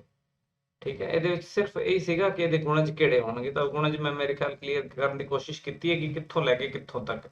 ਤਾਂ ਤੁਸੀਂ ਦੇਖ ਰਹੇ ਹੋ ਕਿ ਇਹ ਵਾਲੇ ਜਿਹੜੇ ਜਿੰਨੇ ਵੀ ਗੁਣਜ ਆਪਾਂ ਨੇ ਲਿਖੇ ਸੀਗੇ ਇਹ ਸਾਰੇ 10 ਤੋਂ ਲੈ ਕੇ ਤੇ 250 ਦੇ ਵਿਚਕਾਰ ਹੀ ਆ। ਠੀਕ ਹੈ, 10 ਤੋਂ ਅਗਲਾ 12 ਕਿਉਂਕਿ 10 4 ਦਾ ਗੁਣਜ ਨਹੀਂ ਹੈਗਾ। ਠੀਕ ਹੈ, ਤਾਂ ਇਹ ਤਾਂ ਆਸਾਨੀ ਨਾਲ ਹੀ ਪਤਾ ਲੱਗ ਜਾਂਦਾ ਹੈ ਕਿ ਕਿਹੜਾ ਗੁਣਜ ਹੈਗਾ ਇਹਦਾ। ਠੀਕ ਹੈ, 4 ਤੀਏ 12 ਹੁੰਦਾ ਹੈ, 4 ਦੂਣੀ 8 ਹੁੰਦਾ ਹੈ। 8 ਤੇ 10 ਤੋਂ ਬਾਅਦ ਵਾਲਾ ਜਿਹੜਾ ਉਹ 12 ਆ ਗਿਆ। ਠੀਕ ਹੈ, ਤਾਂ ਇਸ ਤਰੀਕੇ ਨਾਲ ਇਸ ਨੂੰ ਤੁਸੀਂ ਆਪਣੇ ਆਪ ਕੰਪਲੀਟ ਕਰਨਾ। ਠੀਕ ਹੈ, ਤਾਂ ਇਹ ਜੋੜ ਜਿਹੜਾ ਹੈ ਪਤਾ ਕਰਨਾ। ਤੁਸੀਂ ਹੁਣ ਕਿਹੜਾ ਜੋੜ ਪਤਾ ਕਰਨਾ ਹੈ? ਉੱਪਰ ਦਿੱਤੀ ਹੋਈ ਲੜੀ ਦਾ ਜੋੜ ਪਤਾ ਕਰਨਾ ਹੈ ਜੀ। ਆਹ ਵਾਲੀ ਲੜੀ ਦਾ ਜੋੜ ਪਤਾ ਕਰਨਾ ਹੈ। ਠੀਕ ਹੈ, 12 16 ਇਹਦੇ ਵਿੱਚ ਮੈਂ ਥੋੜਾ ਸ਼ੁਰੂਆਤ ਕਰ ਦਿੰਦਾ। ਇਹਦੇ ਵਿੱਚ ਸਭ ਤੋਂ ਪਹਿਲਾਂ ਜਿਹੜਾ ਹੈ ਇਹ n ਪਦਾਂ ਦਾ ਜੋ n ਹੀ ਪਤਾ ਕਰਨਾ ਹੈਗਾ। ਇਹਦੇ ਵਿੱਚ ਪਦਾਂ ਦੀ ਗਿਣਤੀ ਪਤਾ ਕਰਨੀ ਹੈ, an ਪਤਾ ਕਰਨਾ ਹੈ। an ਦਾ ਸੂਤਰ ਜਿਹੜਾ ਤੁਹਾਨੂੰ ਪਤਾ ਹੈਗਾ ਕਿ ਇਹ ਜਿਹੜਾ a + n - 1 ਗੁਣਾ d ਹੁੰਦਾ ਹੈ। ਇਹ ਲਗਾ ਕੇ ਤੁਸੀਂ ਇਸ ਨੂੰ ਹੱਲ ਕਰੋਗੇ ਤਾਂ ਤੁਹਾਡੇ ਕੋਲੇ n ਆਏਗਾ ਇੱਥੋਂ। ਠੀਕ ਹੈ, n ਬਰਾਬਰ ਕਿੰਨਾ ਆਇਆ? ਇਹ ਤੁਹਾਡੇ ਕੋਲੇ n ਆ ਜਾਏਗਾ। ਇਸ ਤੋਂ ਬਾਅਦ ਤੁਸੀਂ n ਪਦਾਂ ਦੇ ਜੋੜ ਦਾ ਸੂਤਰ ਲਗਾਉਣਾ ਹੈ। ਉਹ ਤੁਹਾਡਾ n/2 ਗੁਣਾ a + l ਲਗਾ ਸਕਦੇ ਹੋ। a ਜਿਹੜਾ ਤੁਹਾਡਾ 12 ਹੋਏਗਾ, l ਜਿਹੜਾ 248 ਹੋਏਗਾ ਤੇ n ਜਿਹੜਾ ਹੁਣ ਤੁਸੀਂ ਇਸ ਸੂਤਰ ਤੋਂ ਪਤਾ ਕਰਦੇ ਹੋ ਉਹ ਵਾਲਾ n ਇੱਥੇ ਰੱਖ ਕੇ ਇਸ ਨੂੰ ਸਿੰਪਲੀਫਾਈ ਕਰ ਦੇਣਾ ਹੈ, ਹੱਲ ਕਰ ਦੇਣਾ ਹੈ ਤਾਂ ਤੁਹਾਡਾ ਜਵਾਬ ਆ ਜਾਏਗਾ। ਠੀਕ ਹੈ, ਕਿਸੇ ਤਰ੍ਹਾਂ ਦੀ ਔਖ ਲੱਗਦੀ ਹੋਵੇ ਤਾਂ ਤੁਸੀਂ ਜਿਹੜਾ ਹੈ ਮੈਨੂੰ ਪੁੱਛ ਸਕਦੇ ਹੋ, ਕਮੈਂਟ ਬਾਕਸ ਦੇ ਵਿੱਚ ਪਾ ਸਕਦੇ ਹੋ। ਅਗਲੇ ਸਵਾਲ ਤੇ ਆਉਂਦੇ ਹਾਂ। ਤਾਂ 1.5 ਮੀਟਰ ਲੰਬਾ ਇੱਕ ਪ੍ਰੇਖਕ ਚਿਮਨੀ ਤੋਂ 28.5 ਮੀਟਰ 28.5 ਮੀਟਰ ਦੀ ਦੂਰੀ ਤੇ ਹੈ। ਉਸ ਦੀ ਅੱਖ ਨਾਲ ਚਿਮਨੀ ਦੇ ਸਿਖਰ ਦਾ ਉਚਾਰਨ ਕੋਣ 45 ਡਿਗਰੀ ਹੈ। ਚਿਮਨੀ ਦੀ ਉਚਾਈ ਪਤਾ ਕਰੋ। ਠੀਕ ਹੈ, ਚਿਮਨੀ ਦੀ ਉਚਾਈ ਪਤਾ ਕਿਵੇਂ ਕੀਤੀ ਜਾ ਸਕਦੀ ਹੈ? ਤਾਂ ਤੁਸੀਂ ਇਹਦੇ 'ਚ ਜਿਹੜਾ ਹੈ ਚਿਮਨੀ ਜਿਹੜੀ ਹੈਗੀ ਹੈ ਉਹ ਉਹਦਾ ਗਰਾਊਂਡ ਲੈਵਲ ਤੋਂ ਆਹ ਵਾਲਾ ਇੱਥੋਂ ਸਟਾਰਟ ਹੋ ਕੇ ਤੇ ਇੱਥੋਂ ਤੱਕ ਜਿਹੜੀ ਹੈ ਉਹ ਚਿਮਨੀ ਹੈਗੀ ਹੈ, ਇੰਨੀ ਉੱਚੀ ਹੈਗੀ ਹੈ। ਠੀਕ ਹੈ, ਆਹ ਵਾਲੀ ਚਿਮਨੀ ਦੀ ਉਚਾਈ ਹੈਗੀ। ਤਾਂ ਇਹਦੇ 'ਚ 1.5 ਮੀਟਰ ਜਿਹੜਾ ਉਹ ਆਹ ਵਾਲਾ ਬੰਦਾ ਹੈਗਾ, ਪ੍ਰੇਖਕ ਹੈਗਾ ਜਿਹੜਾ ਇਸ ਨੂੰ ਦੇਖ ਰਿਹਾ ਹੈਗਾ। ਠੀਕ ਹੈ, ਆਹ 1.5 ਮੀਟਰ। ਤਾਂ ਇਸ ਦੇ ਵਿੱਚ ਜਿਹੜਾ ਹੈ ਤੁਸੀਂ 28.5 ਮੀਟਰ ਦੀ ਦੂਰੀ ਤੇ ਹੈ। ਤਾਂ ਮਤਲਬ ਆਹ ਵਾਲਾ 28.5 ਮੀਟਰ ਜਿਹੜਾ ਥੱਲੇ ਦੂਰੀ ਹੈਗੀ ਹੈ, ਆਹ ਵਾਲੀ ਚਿਮਨੀ ਇੱਥੋਂ ਲੈ ਕੇ ਤੇ ਮੰਨ ਲਓ ਇੱਥੋਂ ਤੱਕ ਪ੍ਰੇਖਕ ਜਿੱਥੇ ਖੜਾ ਹੈਗਾ ਆਹ ਵਾਲੀ ਦੂਰੀ ਹੈਗੀ ਹੈ 28.5 ਮੀਟਰ। ਤਾਂ ਇਹ ਜਿਹੜਾ ਡਾਇਗਰਾਮ ਹੈਗਾ ਮੈਂ ਇਸ ਨੂੰ ਦੁਬਾਰਾ ਫਿਰ ਰਿਪੀਟ ਕਰ ਦਿੰਦਾ, ਇਸ ਨੂੰ ਧਿਆਨ ਨਾਲ ਦੇਖ ਲਿਆ ਜਾਵੇ, ਸਮਝ ਲਿਆ ਜਾਵੇ। ਪ੍ਰੇਖਕ ਜਿਹੜਾ ਉਹ 1.5 ਮੀਟਰ ਉੱਚਾ ਹੈਗਾ। ਠੀਕ ਹੈ, ਤਾਂ ਆਹ ਵਾਲਾ 1.5 ਮੀਟਰ, ਇੱਥੇ ਵੀ 1.5 ਮੀਟਰ ਉੱਚਾ ਹੈਗਾ ਆਹ ਵਾਲਾ, ਤੇ ਇੱਧਰ ਵੀ ਜਿਹੜਾ ਉਹ 1.5 ਮੀਟਰ ਹੋਏਗਾ, 1.5 ਮੀਟਰ ਹੋਵੇਗਾ। ਠੀਕ ਹੈ, ਆਹ 28.5 ਮੀਟਰ ਹੈ ਤਾਂ ਆਹ ਵੀ 28.5 ਮੀਟਰ ਹੀ ਹੋਵੇਗਾ ਤੁਹਾਡੇ ਕੋਲੇ। ਠੀਕ ਹੈ, ਇਹ ਵਾਲੇ ਲੰਬ ਹੈਗੇ। ਠੀਕ ਹੈ, 90 ਡਿਗਰੀ ਦੇ ਕੋਣ ਹੈਗੇ, ਆਹ ਵੀ 90 ਡਿਗਰੀ ਦਾ ਕੋਣ ਹੈ। ਆਹ ਵਾਲਾ ਕੋਣ ਜਿਹੜਾ ਇਹ 45 ਡਿਗਰੀ ਦਾ ਤੁਹਾਨੂੰ ਦਿੱਤਾ ਹੋਇਆ ਹੈ। ਠੀਕ ਹੈ, ਇਸ ਦਾ ਨਾਮ A ਹੈ, ਆਹ ਵਾਲਾ ਬਿੰਦੂ E ਹੈਗਾ। ਠੀਕ ਹੈ, ਆਹ ਵਾਲਾ D ਹੈ ਤੇ ਇਸ ਨੂੰ ਤੁਸੀਂ BC ਦਾ ਨਾਮ ਦੇ ਦਿਓ। ਠੀਕ ਹੈ, A, ਆਹ ਵਾਲਾ B, ਆਹ ਵਾਲਾ C। ਠੀਕ ਹੈ, ਹੁਣ ਇਸ ਤਿਕੋਣ ਦੇ ਵਿੱਚ ਇਸ ਚਿੱਤਰ ਦੇ ਵਿੱਚ ਤੁਸੀਂ ਦੇਖੋ ਕਿ ਆਪਾਂ ਨੇ ਪਤਾ ਕੀ ਕਰਨਾ ਹੈ। ਆਪਾਂ ਨੇ ਪਤਾ ਕਰਨਾ ਹੈ ਇਸ ਦੀ ਚਿਮਨੀ ਦੀ ਉਚਾਈ ਕਿੰਨੀ ਹੈ। ਤਾਂ ਚਿਮਨੀ ਦੀ ਉਚਾਈ ਜਿਹੜੀ ਹੈ ਤੁਸੀਂ ਦੇਖ ਰਹੇ ਹੋ ਕਿ AC ਦੇ ਬਰਾਬਰ ਚਿਮਨੀ ਹੈਗੀ ਹੈ ਜੀ। AC ਲੰਬਾਈ ਚਿਮਨੀ ਦੀ ਹੈਗੀ ਹੈ। ਠੀਕ ਹੈ, ਆਹ ਚਿਮਨੀ ਹੈਗੀ ਹੈ ਜੀ। ਤਾਂ ਇਸ ਨੂੰ ਪਤਾ ਕਿਵੇਂ ਕਰਾਂਗੇ ਆਪਾਂ? ਤਾਂ ਸਭ ਤੋਂ ਪਹਿਲਾਂ ਆਪਾਂ AE ਪਤਾ ਕਰਦੇ ਹਾਂ। AE ਕਿਵੇਂ ਪਤਾ ਕੀਤਾ ਜਾਵੇ? ਤਾਂ ਜਦੋਂ AE ਪਤਾ ਹੋ ਗਿਆ ਉਸ ਦੇ ਵਿੱਚ ਆਪਾਂ ਆਹ ਵਾਲਾ EC ਐਡ ਕਰ ਦਾਂਗੇ। ਤਾਂ EC ਜੇਕਰ ਇਸ ਦੇ ਵਿੱਚ ਆਪਾਂ ਜੋੜ ਦਿਆਂਗੇ 1.5 ਮੀਟਰ ਜਿਹੜਾ ਹੈ, ਇਹਨਾਂ ਦੋਨਾਂ ਦੇ ਜੋੜ ਤੋਂ ਆਪਾਂ ਕੀ ਕਰ ਸਕਦੇ ਹਾਂ, ਇਹ ਆਪਾਂ AC ਲਿਖ ਸਕਦੇ ਹਾਂ ਕਿ AC ਕਿੰਨਾ ਆਏਗਾ। ਠੀਕ ਹੈ, ਤਾਂ ਇਹ ਆਪਣਾ ਪ੍ਰੋਸੈਸ ਰਹੇਗਾ ਇਸ ਨੂੰ ਕਰਨ ਦਾ। ਠੀਕ ਹੈ, ਆਓ ਆਪਾਂ ਕਰਦੇ ਹਾਂ ਇਸ ਨੂੰ। ਤਾਂ ਸਭ ਤੋਂ ਪਹਿਲਾਂ ਜਿਹੜਾ ਹੈਗਾ ਤੁਹਾਡੇ ਕੋਲ ਤ੍ਰਿਭੁਜ ADE ਵਿੱਚ, ਤ੍ਰਿਭੁਜ ADE ਵਿੱਚ ਤੁਸੀਂ ਦੇਖੋ ਕੀ ਦਿੱਤਾ ਹੋਇਆ ਤੁਹਾਨੂੰ। ਤਾਂ ਇਸ ਤ੍ਰਿਭੁਜ ਦੇ ਵਿੱਚ ਤੁਹਾਡੇ ਕੋਲੇ AE ਬਟਾ DE ਕੀ ਚੀਜ਼ ਹੈਗੀ ਹੈ, ਕਿਹੜਾ ਤਿਕੋਣਮਿਤੀ ਅਨੁਪਾਤ ਹੈਗਾ? ਤਾਂ ਇਸ ਨੂੰ ਆਪਾਂ ਟੇਂਜੈਂਟ ਕਹਿੰਦੇ ਹਾਂ। ਤਾਂ ਟੇਂਜੈਂਟ ਕਿਹੜੇ ਐਂਗਲ ਦਾ? ਇਸ 45 ਡਿਗਰੀ ਦੇ ਐਂਗਲ ਦਾ। ਠੀਕ ਹੈ, ਆ 45 ਡਿਗਰੀ ਦਾ ਕੋਣ ਹੈਗਾ ਜੀ। ਤਾਂ 45 ਡਿਗਰੀ ਟੇਂਜੈਂਟ ਜਿਹੜਾ ਉਹ ਇੱਕ ਹੁੰਦਾ ਹੈਗਾ। ਤਾਂ AE ਬਰਾਬਰ DE ਦੇ ਹੋ ਜਾਏਗਾ ਇਸ ਤੋਂ, AE ਬਟਾ DE ਬਰਾਬਰ 1। ਇਹਦਾ ਮਤਲਬ ਹੈਗਾ AE ਬਰਾਬਰ DE ਹੋ ਜਾਏਗਾ। ਠੀਕ ਹੈ, ਜੇ AE ਅਤੇ DE ਬਰਾਬਰ ਹੈਗੇ ਤਾਂ ਇਹਦਾ ਮਤਲਬ ਆਪਣੇ ਕੋਲੇ AE ਦਾ ਮਾਨ ਕਿੰਨਾ ਆ, ਕਿਉਂਕਿ DE ਤਾਂ 28.5 ਆਪਾਂ ਨੂੰ ਪਤਾ ਹੈਗਾ, ਆਹ ਵਾਲਾ 28.5 ਮੀਟਰ ਹੈਗਾ। ਤਾਂ ਇਹਦਾ ਮਤਲਬ AE ਜਿਹੜਾ ਹੈ ਉਹ ਵੀ 28.5 ਮੀਟਰ ਹੋ ਜਾਏਗਾ। ਹੁਣ ਜੇਕਰ AE 28.5 ਹੈ ਤੇ EC ਜਿਹੜਾ ਹੈ ਉਹ ਆਪਾਂ ਨੂੰ ਪਹਿਲਾਂ ਹੀ ਪਤਾ ਹੈਗਾ ਕਿ ਇਹ ਓਬਜ਼ਰਵਰ ਜਾਂ ਪ੍ਰੇਖਕ ਦੀ ਹਾਈਟ ਹੈਗੀ ਹੈ ਉਹ 1.5 ਮੀਟਰ ਹੈਗੀ ਹੈ। ਤਾਂ ਦੋਨਾਂ ਦਾ ਐਡ ਕਰਾਂਗੇ ਦੋਨਾਂ ਨੂੰ ਤਾਂ AC ਆ ਜਾਏਗਾ, ਚਿਮਨੀ ਆ ਜਾਏਗੀ। ਤਾਂ ਚਿਮਨੀ ਦੀ ਉਚਾਈ ਜਿਹੜੀ ਹੈ ਉਹ ਹੋਏਗੀ ਉਚਾਈ ਹੈ ਇਸ ਦੀ ਉਚਾਈ ਬਰਾਬਰ AC ਬਰਾਬਰ AE ਪਲਸ EC। AE ਤੁਹਾਡੇ ਕੋਲੇ ਕਿੰਨਾ ਹੈ? AE 28.5 ਹੈ ਤੇ EC 1.5 ਮੀਟਰ ਹੈਗਾ, 1.5 ਮੀਟਰ ਹੈ। ਦੋਨਾਂ ਦਾ ਜੋੜ ਕਰੋਗੇ ਤਾਂ ਇਹ ਤੁਹਾਡੇ ਕੋਲੇ 30 ਮੀਟਰ ਬਣ ਜਾਏਗਾ ਜੀ। ਠੀਕ ਹੈ, ਦੋਨਾਂ ਦਾ ਜੋੜ ਹੈਗਾ ਇਹ 28.5 ਦਾ ਤੇ 1.5 ਦਾ। ਠੀਕ ਹੈ, ਇਹ ਕੁਐਸਚਨ ਸੀਗਾ। ਤਾਂ ਅਗਲੇ ਕੁਐਸਚਨ ਤੇ ਆਉਂਦੇ ਹਾਂ। ਤੁਸੀਂ ਇਹਦਾ ਸਕਰੀਨਸ਼ਾਟ ਲੈ ਸਕਦੇ ਹੋ, ਬਾਅਦ ਦੇ ਵਿੱਚ ਇਸ ਨੂੰ ਆਪਣੀ ਕਾਪੀ ਦੇ ਉੱਪਰ ਨੋਟ ਕਰ ਲੈਣਾ ਹੈ ਕਿ ਕਿਸ ਤਰ੍ਹਾਂ ਕਰਦੇ ਹਾਂ ਆਪਾਂ ਇਸ ਨੂੰ, ਤੇ ਇਹਨਾਂ ਦੀ ਪ੍ਰੈਕਟਿਸ ਖੁਦ ਕਰ ਲਈ ਜਾਵੇ ਤਾਂ ਕਿ ਆਪਾਂ ਇਹਨਾਂ ਨੂੰ ਪੇਪਰ ਦੇ ਵਿੱਚ ਰੀਪਰੋਡਿਊਸ ਕਰ ਸਕੀਏ ਜੇ ਇਸ ਤਰ੍ਹਾਂ ਦਾ ਕੁਝ ਆਉਂਦਾ ਹੈ ਤਾਂ। ਠੀਕ ਹੈ, ਰਟਣਾ ਨਹੀਂ ਹੈਗਾ, ਇਹਨਾਂ ਨੂੰ ਸਮਝਣਾ ਹੈਗਾ ਜਿਆਦਾ। ਠੀਕ ਹੈ, ਰਟਣ ਵਾਲਾ ਕੰਮ ਜਿਹੜਾ ਉਹ ਨਹੀਂ ਚੱਲੇਗਾ। ਤਾਂ ਅਗਲਾ ਕੁਐਸਚਨ ਹੈਗਾ 6 ਸੈਂਟੀਮੀਟਰ ਅਰਧ ਵਿਆਸ ਵਾਲਾ ਇੱਕ ਚੱਕਰ ਖਿੱਚੋ। ਕੇਂਦਰ ਤੋਂ 10 ਸੈਂਟੀਮੀਟਰ ਦੀ ਦੂਰੀ ਤੇ ਸਥਿਤ ਬਿੰਦੂ ਤੋਂ ਚੱਕਰ ਤੇ ਸਪਰਸ਼ ਰੇਖਾਵਾਂ ਦੇ ਜੋੜੇ ਦੀ ਰਚਨਾ ਕਰੋ।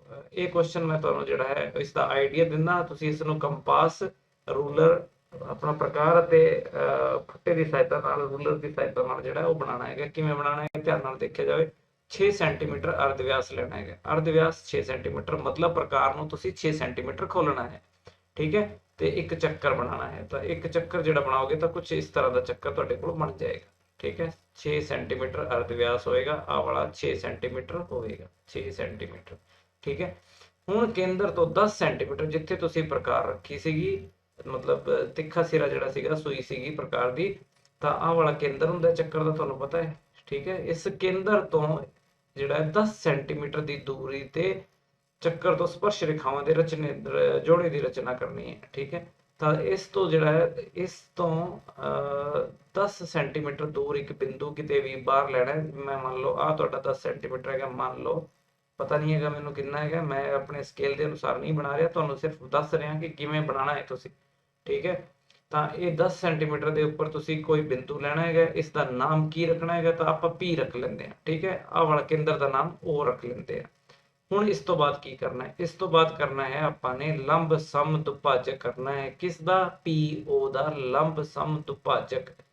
ਉਹ ਕੀ ਹੁੰਦਾ ਹੈ, ਤਾਂ ਇਸ ਦੇ ਲਈ ਇਸ ਨੂੰ ਸਮਝਣ ਦੇ ਲਈ ਤੁਸੀਂ ਧਿਆਨ ਕਰੋ ਕਿ ਇਸ OP ਦੇ ਅੱਧੇ ਤੋਂ ਜ਼ਿਆਦਾ ਦੂਰੀ, ਮਤਲਬ ਕਿੰਨੀ ਦੂਰੀ, ਜਿੱਥ ਮੰਨ ਲਓ ਇੱਥੋਂ ਤੱਕ। ਠੀਕ ਹੈ ਕਿੱਥੋਂ? P ਤੋਂ ਲੈ ਕੇ ਇੱਥੋਂ ਤੱਕ, ਇਹ ਅੱਧੇ ਤੋਂ ਜ਼ਿਆਦਾ ਹੋ ਗਈ।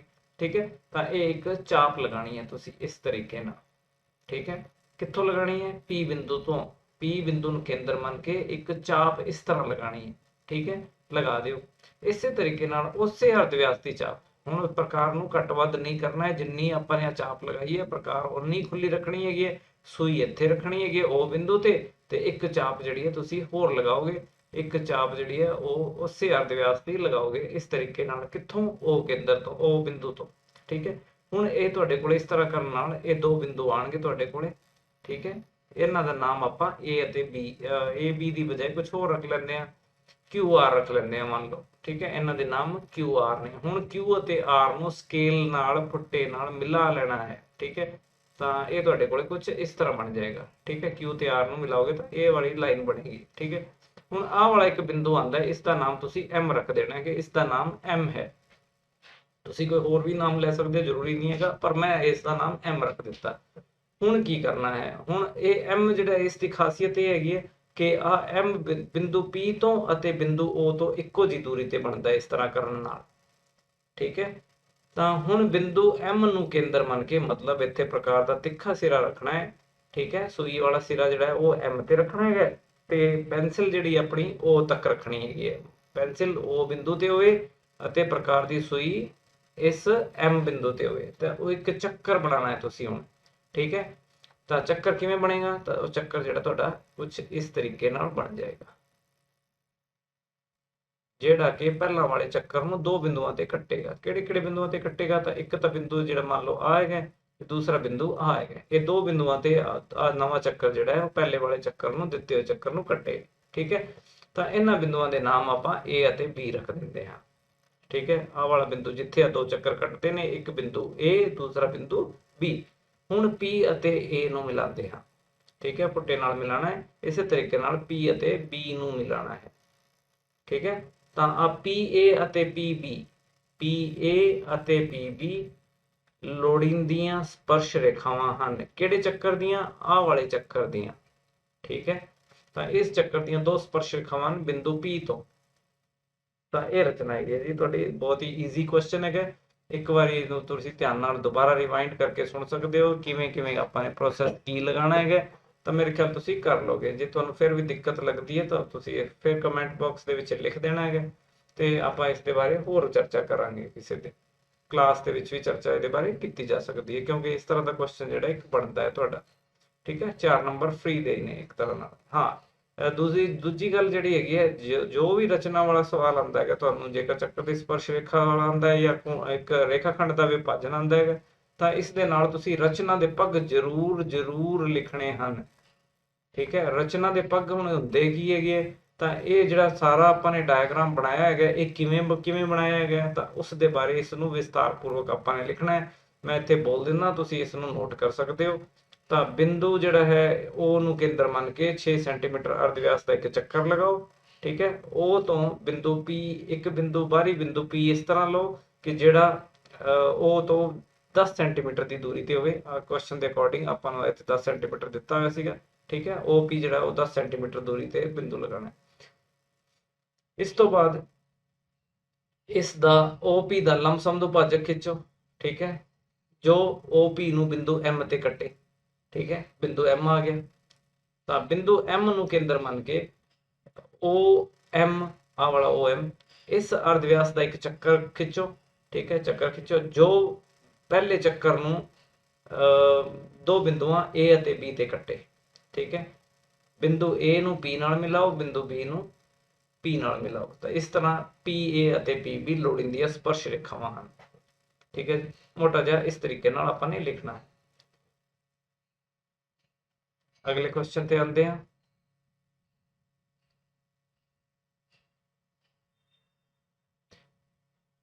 ठीक है, रचना दे पग भुलना नहीं है, ये जरूर जरूर लिखने अपन ने।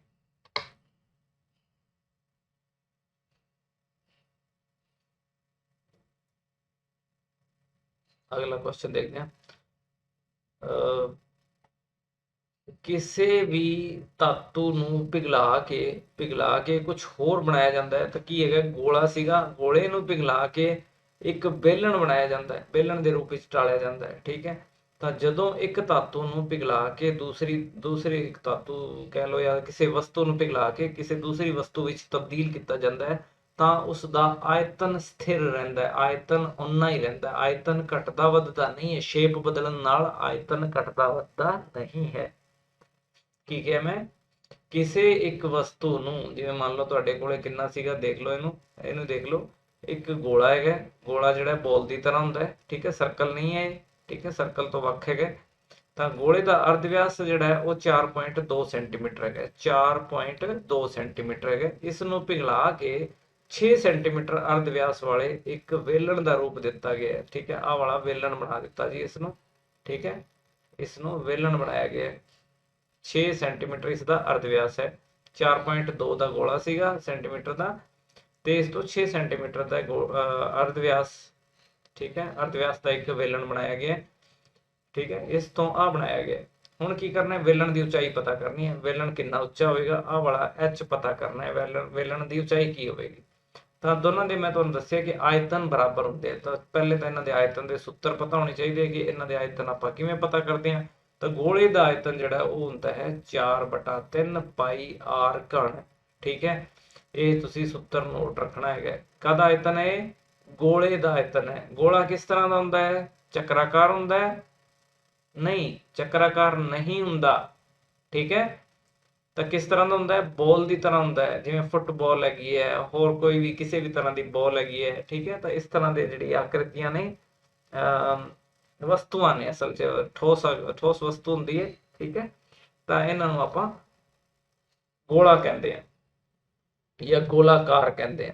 ਠੀਕ ਹੈ, ਤੇ ਜਿਹੜਾ ਚੱਕਰ ਆਪਾਂ ਮੰਨਦੇ ਆ, ਉੱਪਰ ਜਿਹੜੇ ਆਪਾਂ ਨੇ ਡਾਇਗਰਾਮ ਬਣਾਏ ਸੀਗੇ, ਜਿਹੜਾ ਸਪਰਸ਼ ਰੇਖਾਵਾਂ ਖਿੱਚੀਆਂ ਸੀਗੀਆਂ, ਉਹਦੇ 'ਚ ਗੋਲਾ ਨਹੀਂ ਸੀਗਾ, ਚੱਕਰ ਸੀਗਾ। ਠੀਕ ਹੈ, ਤਾਂ ਚੱਕਰ ਤੇ ਗੋਲੇ ਦਾ ਅੰਤਰ ਜਿਹੜਾ ਉਹ ਤੁਹਾਨੂੰ ਕਲੀਅਰ ਹੋਣਾ ਚਾਹੀਦਾ ਹੈ। ਕਿਸੇ ਵੀ ਹਾਲ ਵਿੱਚ ਦੋਨਾਂ ਨੂੰ ਮਿਕਸ ਨਹੀਂ ਕਰਨਾ। ਦੋ ਅਲੱਗ-ਅਲੱਗ ਵਸਤੂਆਂ ਨੇ। ਗੋਲਾ ਇੱਕ ਠੋਸ ਵਸਤੂ ਹੈ, ਮਤਲਬ ਇਹ ਲੰਬਾ ਚੌੜਾ ਉੱਚਾ ਹੁੰਦਾ ਹੈ, ਤੇ ਚੱਕਰ ਜਿਹੜਾ ਹੈ ਉਹ ਸਿਰਫ ਲੰਬਾ ਚੌੜਾ ਹੀ ਹੁੰਦਾ, ਉੱਚਾ ਨਹੀਂ ਹੁੰਦਾ। ਠੀਕ ਹੈ, ਦੋ ਮਿਆਰੀ ਹੁੰਦੀ ਹੈ। ਗੋਲਾ 3 ਮਿਆਰੀ ਹੁੰਦਾ ਹੈ ਅਤੇ ਚੱਕਰ ਜਿਹੜਾ ਉਹ 2 ਮਿਆਰੀ ਹੁੰਦਾ ਹੈ। ਠੀਕ ਹੈ, ਜੇ ਕੋਈ ਗੱਲ ਨਹੀਂ ਸਮਝ ਆਈ ਹੈ ਤਾਂ ਕੋਈ ਗੱਲ ਨਹੀਂ ਹੈਗੀ, ਇੰਨਾ ਮੇਰੇ ਖਿਆਲ ਕਾਫੀ ਹੈ ਤੁਹਾਡੇ ਲਈ ਫਿਲਹਾਲ। ਤਾਂ 4.2 ਸੈਂਟੀਮੀਟਰ ਤੇ ਇਸ ਤੋਂ ਆਪਾਂ ਨੇ 6 ਸੈਂਟੀਮੀਟਰ ਅਰਧ ਵਿਆਸ ਦਾ ਇੱਕ ਵੇਲਣ ਬਣਾਇਆ ਹੈ। ਠੀਕ ਹੈ, ਤਾਂ ਇਸ ਦੇ ਆਇਤਨ ਦਾ ਸੂਤਰ ਕੀ ਹੈਗਾ, ਇਸ ਦੇ ਆਇਤਨ ਦਾ ਸੂਤਰ ਹੁੰਦਾ ਹੈ ਪਾਈ r ਸਕੁਅਰ h। ਪਾਈ r ਸਕੁਅਰ h। ਠੀਕ ਹੈ, ਤਾਂ ਇਹ ਦੋਨਾਂ ਦੇ ਸੂਤਰ ਨੇ, ਤੇ ਇਹ ਆਇਤਨ ਜਿਹੜਾ ਉਹ ਬਰਾਬਰ ਹੁੰਦਾ ਹੈਗਾ। ਹੁਣ ਇੱਥੇ ਜਿਹੜਾ ਅਰਧ ਵਿਆਸ ਇਹਦਾ ਕੁਛ ਅਲੱਗ ਹੈਗਾ, ਇਹਦਾ ਅਰਧ ਵਿਆਸ ਕੁਛ ਅਲੱਗ ਹੈਗਾ। ਠੀਕ ਹੈ, ਤਾਂ ਇਸ ਕਰਕੇ ਇਹਨਾਂ ਦੇ ਨਾਮ ਮੈਂ r1 r2 ਰੱਖ ਦਿੱਤਾ। ਤਾਂ ਇਹਨਾਂ ਦੋਨਾਂ ਨੂੰ ਆਪਾਂ ਬਰਾਬਰ ਕਰਦੇ ਹਾਂ, ਆਇਤਨ ਬਰਾਬਰ ਕਰਨੇ ਹਨ। ਠੀਕ ਹੈ ਜੀ, ਉਸ ਤੋਂ ਆਪਣੇ ਕੋਲੇ h ਦਾ ਮਾਨ ਪ੍ਰਾਪਤ ਹੋਵੇਗਾ। ਠੀਕ ਹੈ, ਤਾਂ 4/3 ਪਾਈ ਦਾ ਮਾਨ ਜਿਹੜਾ ਤੁਸੀਂ ਪਾਈ ਰਹਿਣ ਦਿਓ, ਕਿਉਂਕਿ ਪਾਈ ਨਾਲ ਪਾਈ ਵੈਸੇ ਵੀ ਤੁਸੀਂ ਦੇਖ ਰਹੇ ਹੋ ਕਿ ਇੱਥੇ ਕੱਟਿਆ ਜਾਏਗਾ। ਠੀਕ ਹੈ, ਆਹ ਵਾਲਾ ਇੱਥੇ ਕੱਟਿਆ ਜਾਏਗਾ, ਦੋਨਾਂ ਦੇ ਵਿੱਚ ਹੀ ਦੋਨੇ ਪਾਸੇ ਹੀ ਹੈਗਾ। ਠੀਕ ਹੈ, ਤਾਂ ਆਪਾਂ ਥੱਲੇ ਹੁਣ ਨਹੀਂ ਲਿਖਦੇ, ਤਾਂ ਥੱਲੇ ਹੁਣ ਕੀ ਲਿਖਦੇ ਹਾਂ, r1 ਦਾ ਕਣ। r1 ਕਿੰਨਾ ਹੈਗਾ ਤੁਹਾਡੇ ਕੋਲੇ, 4.2। 4.2 ਤਾਂ ਮਤਲਬ 42/10 ਹੋ ਗਿਆ ਜੀ। ਕਣ ਹੈਗਾ 3 ਵਾਰੀ ਲਿਖਾਂਗੇ, 42/10 ਬਰਾਬਰ ਇੱਧਰ r2 ਦਾ ਵਰਗ ਮਤਲਬ 6 ਦਾ ਵਰਗ ਲਿਖਾਂਗੇ। ਤਾਂ 6 ਦਾ ਵਰਗ ਜਿਹੜਾ 6 × 6 ਹੁੰਦਾ ਹੈ। ਉਚਾਈ ਦਾ ਪਤਾ ਨਹੀਂ ਹੈਗਾ, h ਹੈਗਾ, h ਹੀ ਰਹਿਣ ਦਿਓ ਇਹਨੂੰ। ਮੰਨ ਲਓ ਉਚਾਈ h ਹੈਗੀ ਹੈ ਵੇਲਣ ਦੀ। ਠੀਕ ਹੈ, ਇਹ ਆਪਾਂ ਨੇ ਪਹਿਲੇ ਲਾਈਨ ਲਿਖ ਦੇਣੀ।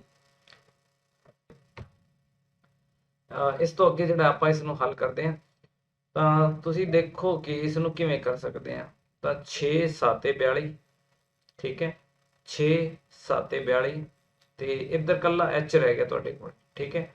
ਤਾਂ h ਬਰਾਬਰ ਕੀ ਆਇਆ, 4 ਗੁਣਾ 42 ਗੁਣਾ 7 ਗੁਣਾ 7 ਬਟਾ 3 ਗੁਣਾ 10 ਗੁਣਾ 10 ਗੁਣਾ 10, ਠੀਕ ਹੈ। ਇਹ ਆਪਣੇ ਕੋਲੇ ਬਚਿਆ ਹੋਇਆ 14 ਤੀਆ 42 ਵੀ ਹੁੰਦਾ ਹੈ, ਆ ਵੀ ਦੇਖ ਲਓ, ਠੀਕ ਹੈ। ਆ ਵੀ ਕੱਟ ਦਿਓ, ਠੀਕ ਹੈ, ਇੱਥੇ 14 ਆ ਜਾਏਗਾ। ਤਾਂ ਹੁਣ ਬਾਕੀ ਜਿਹੜਾ ਰਹਿ ਗਿਆ ਇਸ ਨੂੰ ਤੁਸੀਂ ਗੁਣਾ ਕਰ ਲਓ। ਤਾਂ 14 ਚੌਕੀ 56 ਤੇ ਨਾਲ 49, 7 7 49, ਠੀਕ ਹੈ, ਬਟਾ 1000 ਬਟਾ 1000 ਬਰਾਬਰ h, ਠੀਕ ਹੈ। ਇਸ ਨੂੰ ਤੁਸੀਂ ਗੁਣਾ ਕਰ ਦਿਓ, ਠੀਕ ਹੈ। 56 ਨੂੰ 49 ਨਾਲ ਗੁਣਾ ਕਰੋ ਤੇ ਦਸ਼ਮਲਵ ਜਿਹੜਾ ਹੈ ਆਖਿਰ ਦੇ ਵਿੱਚ ਹੋਏਗਾ, ਉਸ ਨੂੰ 3 ਪੁਆਇੰਟ ਖੱਬੇ ਪਾਸੇ ਸਰਕਾ ਦੇਣਾ, ਤਾਂ ਉਹ ਤੁਹਾਡੇ h ਦੀ ਲੰਬਾਈ ਬਣ ਜਾਏਗੀ। h ਕਿੰਨਾ ਹੋਏਗਾ, ਨਹੀਂ ਤਾਂ ਤੁਸੀਂ ਇਸ ਤਰੀਕੇ ਨਾਲ ਇਹਨੂੰ ਗੁਣਾ ਕਰਕੇ ਬਟਾ 1000 ਲਿਖ ਕੇ ਵੀ ਛੱਡ ਸਕਦੇ ਹੋ, ਠੀਕ ਹੈ। ਤਾਂ ਜੋ ਉਚਾਈ ਆਏਗੀ ਉਹ ਤੁਹਾਡੀ h ਬਰਾਬਰ 56 ਗੁਣਾ 49 ਬਟਾ 1000, ਠੀਕ ਹੈ, ਮੀਟਰ ਹੋ ਜਾਏਗੀ ਜੀ, ਸੈਂਟੀਮੀਟਰ ਸੌਰੀ, ਠੀਕ ਹੈ। ਤਾਂ ਸੈਂਟੀਮੀਟਰ ਕਰਨਾ ਹੈਗਾ, 56 ਗੁਣਾ 49 ਤੁਸੀਂ ਕਰ ਲੈਣਾ ਹੈਗਾ ਕਿੰਨਾ ਹੋਵੇਗਾ, ਠੀਕ ਹੈ। ਮੇਰੇ ਖਿਆਲ ਤੁਹਾਨੂੰ ਇਹ ਕਲੀਅਰ ਹੈ। ਇਸ ਦੇ ਨਾਲ ਹੀ ਸਹੀ ਮਿਲਾਨ ਕਰੋ, ਅਗਲਾ ਜਿਹੜਾ ਇਹਦੇ ਨਾਲ ਜਾਂ ਪਾਰਟ ਹੈਗਾ। ਤੇ ਆਹ ਵਾਲਾ ਜਿਹੜਾ ਉੱਪਰ ਵਾਲਾ ਜਿਹੜਾ ਹੈ ਇਹ ਸਵਾਲ ਹਮੇਸ਼ਾ ਕੁਝ ਇਸ ਤਰ੍ਹਾਂ ਦਾ ਹੀ ਆਏਗਾ ਤੁਹਾਡੇ ਕੋਲੇ, ਠੀਕ ਹੈ, ਜਿਸ ਦੇ ਵਿੱਚ ਆਹ ਵਾਲਾ ਪਾਰਟ ਜਿਹੜਾ ਹੈ ਇਹ ਫਾਰਮੂਲਿਆਂ ਦੇ ਉੱਪਰ ਹੀ ਬੇਸਡ ਹੋਏਗਾ। 4 ਨੰਬਰ ਦਾ ਕੁਐਸਚਨ ਹੈਗਾ। ਤਾਂ ਇਸ ਦੇ ਵਿੱਚ ਇਹ ਫਾਰਮੂਲੇ ਤੁਹਾਨੂੰ ਜਿਹੜਾ ਹੈ ਆਪਣਾ ਮਿਸ਼ਨ ਸ਼ਤ ਪ੍ਰਤੀਸ਼ਤ ਪੈਕੇਜ ਉਹਦੇ ਵਿੱਚ ਵੀ ਦਿੱਤੇ ਹੋਏ ਹੈ। ਤਾਂ ਸ਼ੰਕੂ ਦੇ ਆਇਤਨ ਦਾ ਸੂਤਰ ਜਿਹੜਾ ਹੈਗਾ ਉਹ ਤੁਹਾਡੇ ਕੋਲੇ 1/3 ਪਾਈ ਆਰ ਸਕੁਅਰ ਐਚ ਹੈਗਾ। ਬੇਲਣ ਦਾ ਆਇਤਨ ਪਾਈ ਆਰ ਸਕੁਅਰ ਐਚ ਹੁੰਦਾ ਹੈ। ਆਹ ਵਾਲਾ ਹੈਗਾ ਅਰਧ ਗੋਲੇ ਦਾ ਆਇਤਨ, ਅਰਧ ਗੋਲਾ ਜਿਹੜਾ ਪੂਰੇ ਗੋਲੇ ਦੇ ਅੱਧਾ ਆਇਤਨ ਹੁੰਦਾ ਹੈ, ਠੀਕ ਹੈ। ਤਾਂ ਇਸ ਦਾ ਆਇਤਨ ਆਹ ਵਾਲਾ ਹੈਗਾ 2/3 ਪਾਈ ਆਰ ਕਿਊਬ, ਕਿਉਂਕਿ ਪੂਰੇ ਗੋਲੇ ਦਾ ਆਇਤਨ ਆਪਾਂ ਨੇ 4/3 ਪਾਈ ਆਰ ਕਿਊਬ ਲਿਖਿਆ ਸੀਗਾ। ਤਾਂ ਆਹ ਵਾਲਾ ਜਿਹੜਾ ਹੈ ਅੱਧਾ ਹੋ ਜਾਏਗਾ। ਤਾਂ 4/3 ਦਾ ਅੱਧਾ 2/3 ਹੁੰਦਾ ਹੈ, ਠੀਕ ਹੈ। ਤਾਂ ਬੇਲਣ ਦੀ ਵਕਰ ਸਤ੍ਹਾ 1 ਰਹਿ ਗਿਆ, ਉਹ ਜਿਹੜਾ ਉਹ ਪਹਿਲੇ ਨਾਲ ਮੈਚ ਹੋ ਜਾਏਗਾ ਜੀ, ਠੀਕ ਹੈ। ਤਾਂ ਇਹ ਫਾਰਮੂਲੇ ਜਿਹੜੇ ਨੋਟ ਕਰ ਲੈਣੇ ਆ, ਚੰਗੀ ਤਰ੍ਹਾਂ ਇਹਨਾਂ ਨੂੰ ਸਿੱਖ ਲੈਣਾ ਹੈ, ਯਾਦ ਕਰ ਲੈਣਾ ਹੈ। ਅੱਗੇ ਚੱਲਦੇ ਹਾਂ, ਭਾਗ ਸੱਸਾ।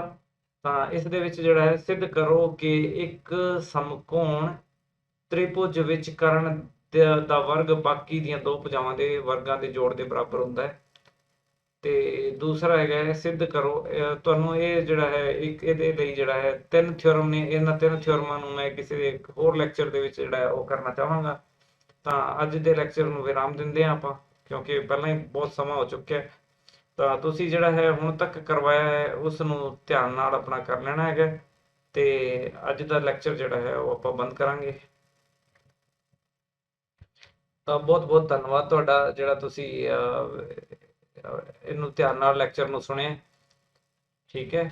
ਤੇ ਸਾਰੇ ਕੁਐਸਚਨ ਜਿਹੜੇ ਆ ਤੁਸੀਂ ਇਹਨਾਂ ਨੂੰ ਆਪਣੇ ਹੱਥੀਂ ਰਿਵਾਈਜ਼ ਕਰ ਲੈਣਾ ਹੈ। ਫਾਰਮੂਲੇ ਜਿਹੜੇ ਵੀ ਆਪਣੇ ਸੰਬੰਧਿਤ ਨੇ ਚੈਪਟਰ ਦੇ ਨਾਲ, ਜਿਹੜਾ ਖੇਤਰਫਲ, ਸਤ੍ਹਾ ਦਾ ਖੇਤਰਫਲ ਅਤੇ ਆਇਤਨ, ਇਸ ਅਧਿਆਇ ਦੇ ਨਾਲ ਸੰਬੰਧਿਤ ਸਾਰੇ ਫਾਰਮੂਲੇ ਚੰਗੀ ਤਰ੍ਹਾਂ ਇਹਨਾਂ ਨੂੰ ਸਿੱਖ ਲੈਣੇ ਹੈ, ਕਿਉਂਕਿ ਇਹਦੇ ਨਾਲ ਇਸ ਤਰ੍ਹਾਂ ਦਾ ਮਿਲਾਨ ਕਰਨ ਵਾਲਾ ਇੱਕ ਕੁਐਸਚਨ ਜਿਹੜਾ ਤੁਹਾਡੇ ਕੋਲੇ ਆਏਗਾ ਹੀ ਆਏਗਾ, ਠੀਕ ਹੈ। ਇਹ ਤਾਂ ਹੀ ਕਰ ਪਾਓਗੇ ਜੇਕਰ ਤੁਹਾਨੂੰ ਫਾਰਮੂਲੇ ਚੰਗੀ ਤਰ੍ਹਾਂ ਯਾਦ ਹੋਣਗੇ। ਤਾਂ ਮੈਨੂੰ ਆਸ ਹੈ ਕਿ ਤੁਹਾਨੂੰ ਇਹ ਲੈਕਚਰ ਪਸੰਦ ਆਇਆ। ਤੇ ਜੇਕਰ ਤੁਸੀਂ ਇਸ ਚੈਨਲ ਤੇ ਪਹਿਲੀ ਵਾਰ ਆਏ ਹੋ ਤਾਂ ਇਸ ਨੂੰ ਲਾਈਕ ਸ਼ੇਅਰ ਸਬਸਕ੍ਰਾਈਬ ਜ਼ਰੂਰ ਕਰ ਲੈਣਾ ਹੈ, ਠੀਕ ਹੈ। ਤੇ ਹੋਰਾਂ ਨੂੰ ਵੀ ਦੱਸੋ ਤਾਂ ਕਿ ਉਹ ਵੀ ਇਸ ਸੀਰੀਜ਼ ਤੋਂ ਫਾਇਦਾ ਉਠਾ ਸਕਣ। Thank you very much.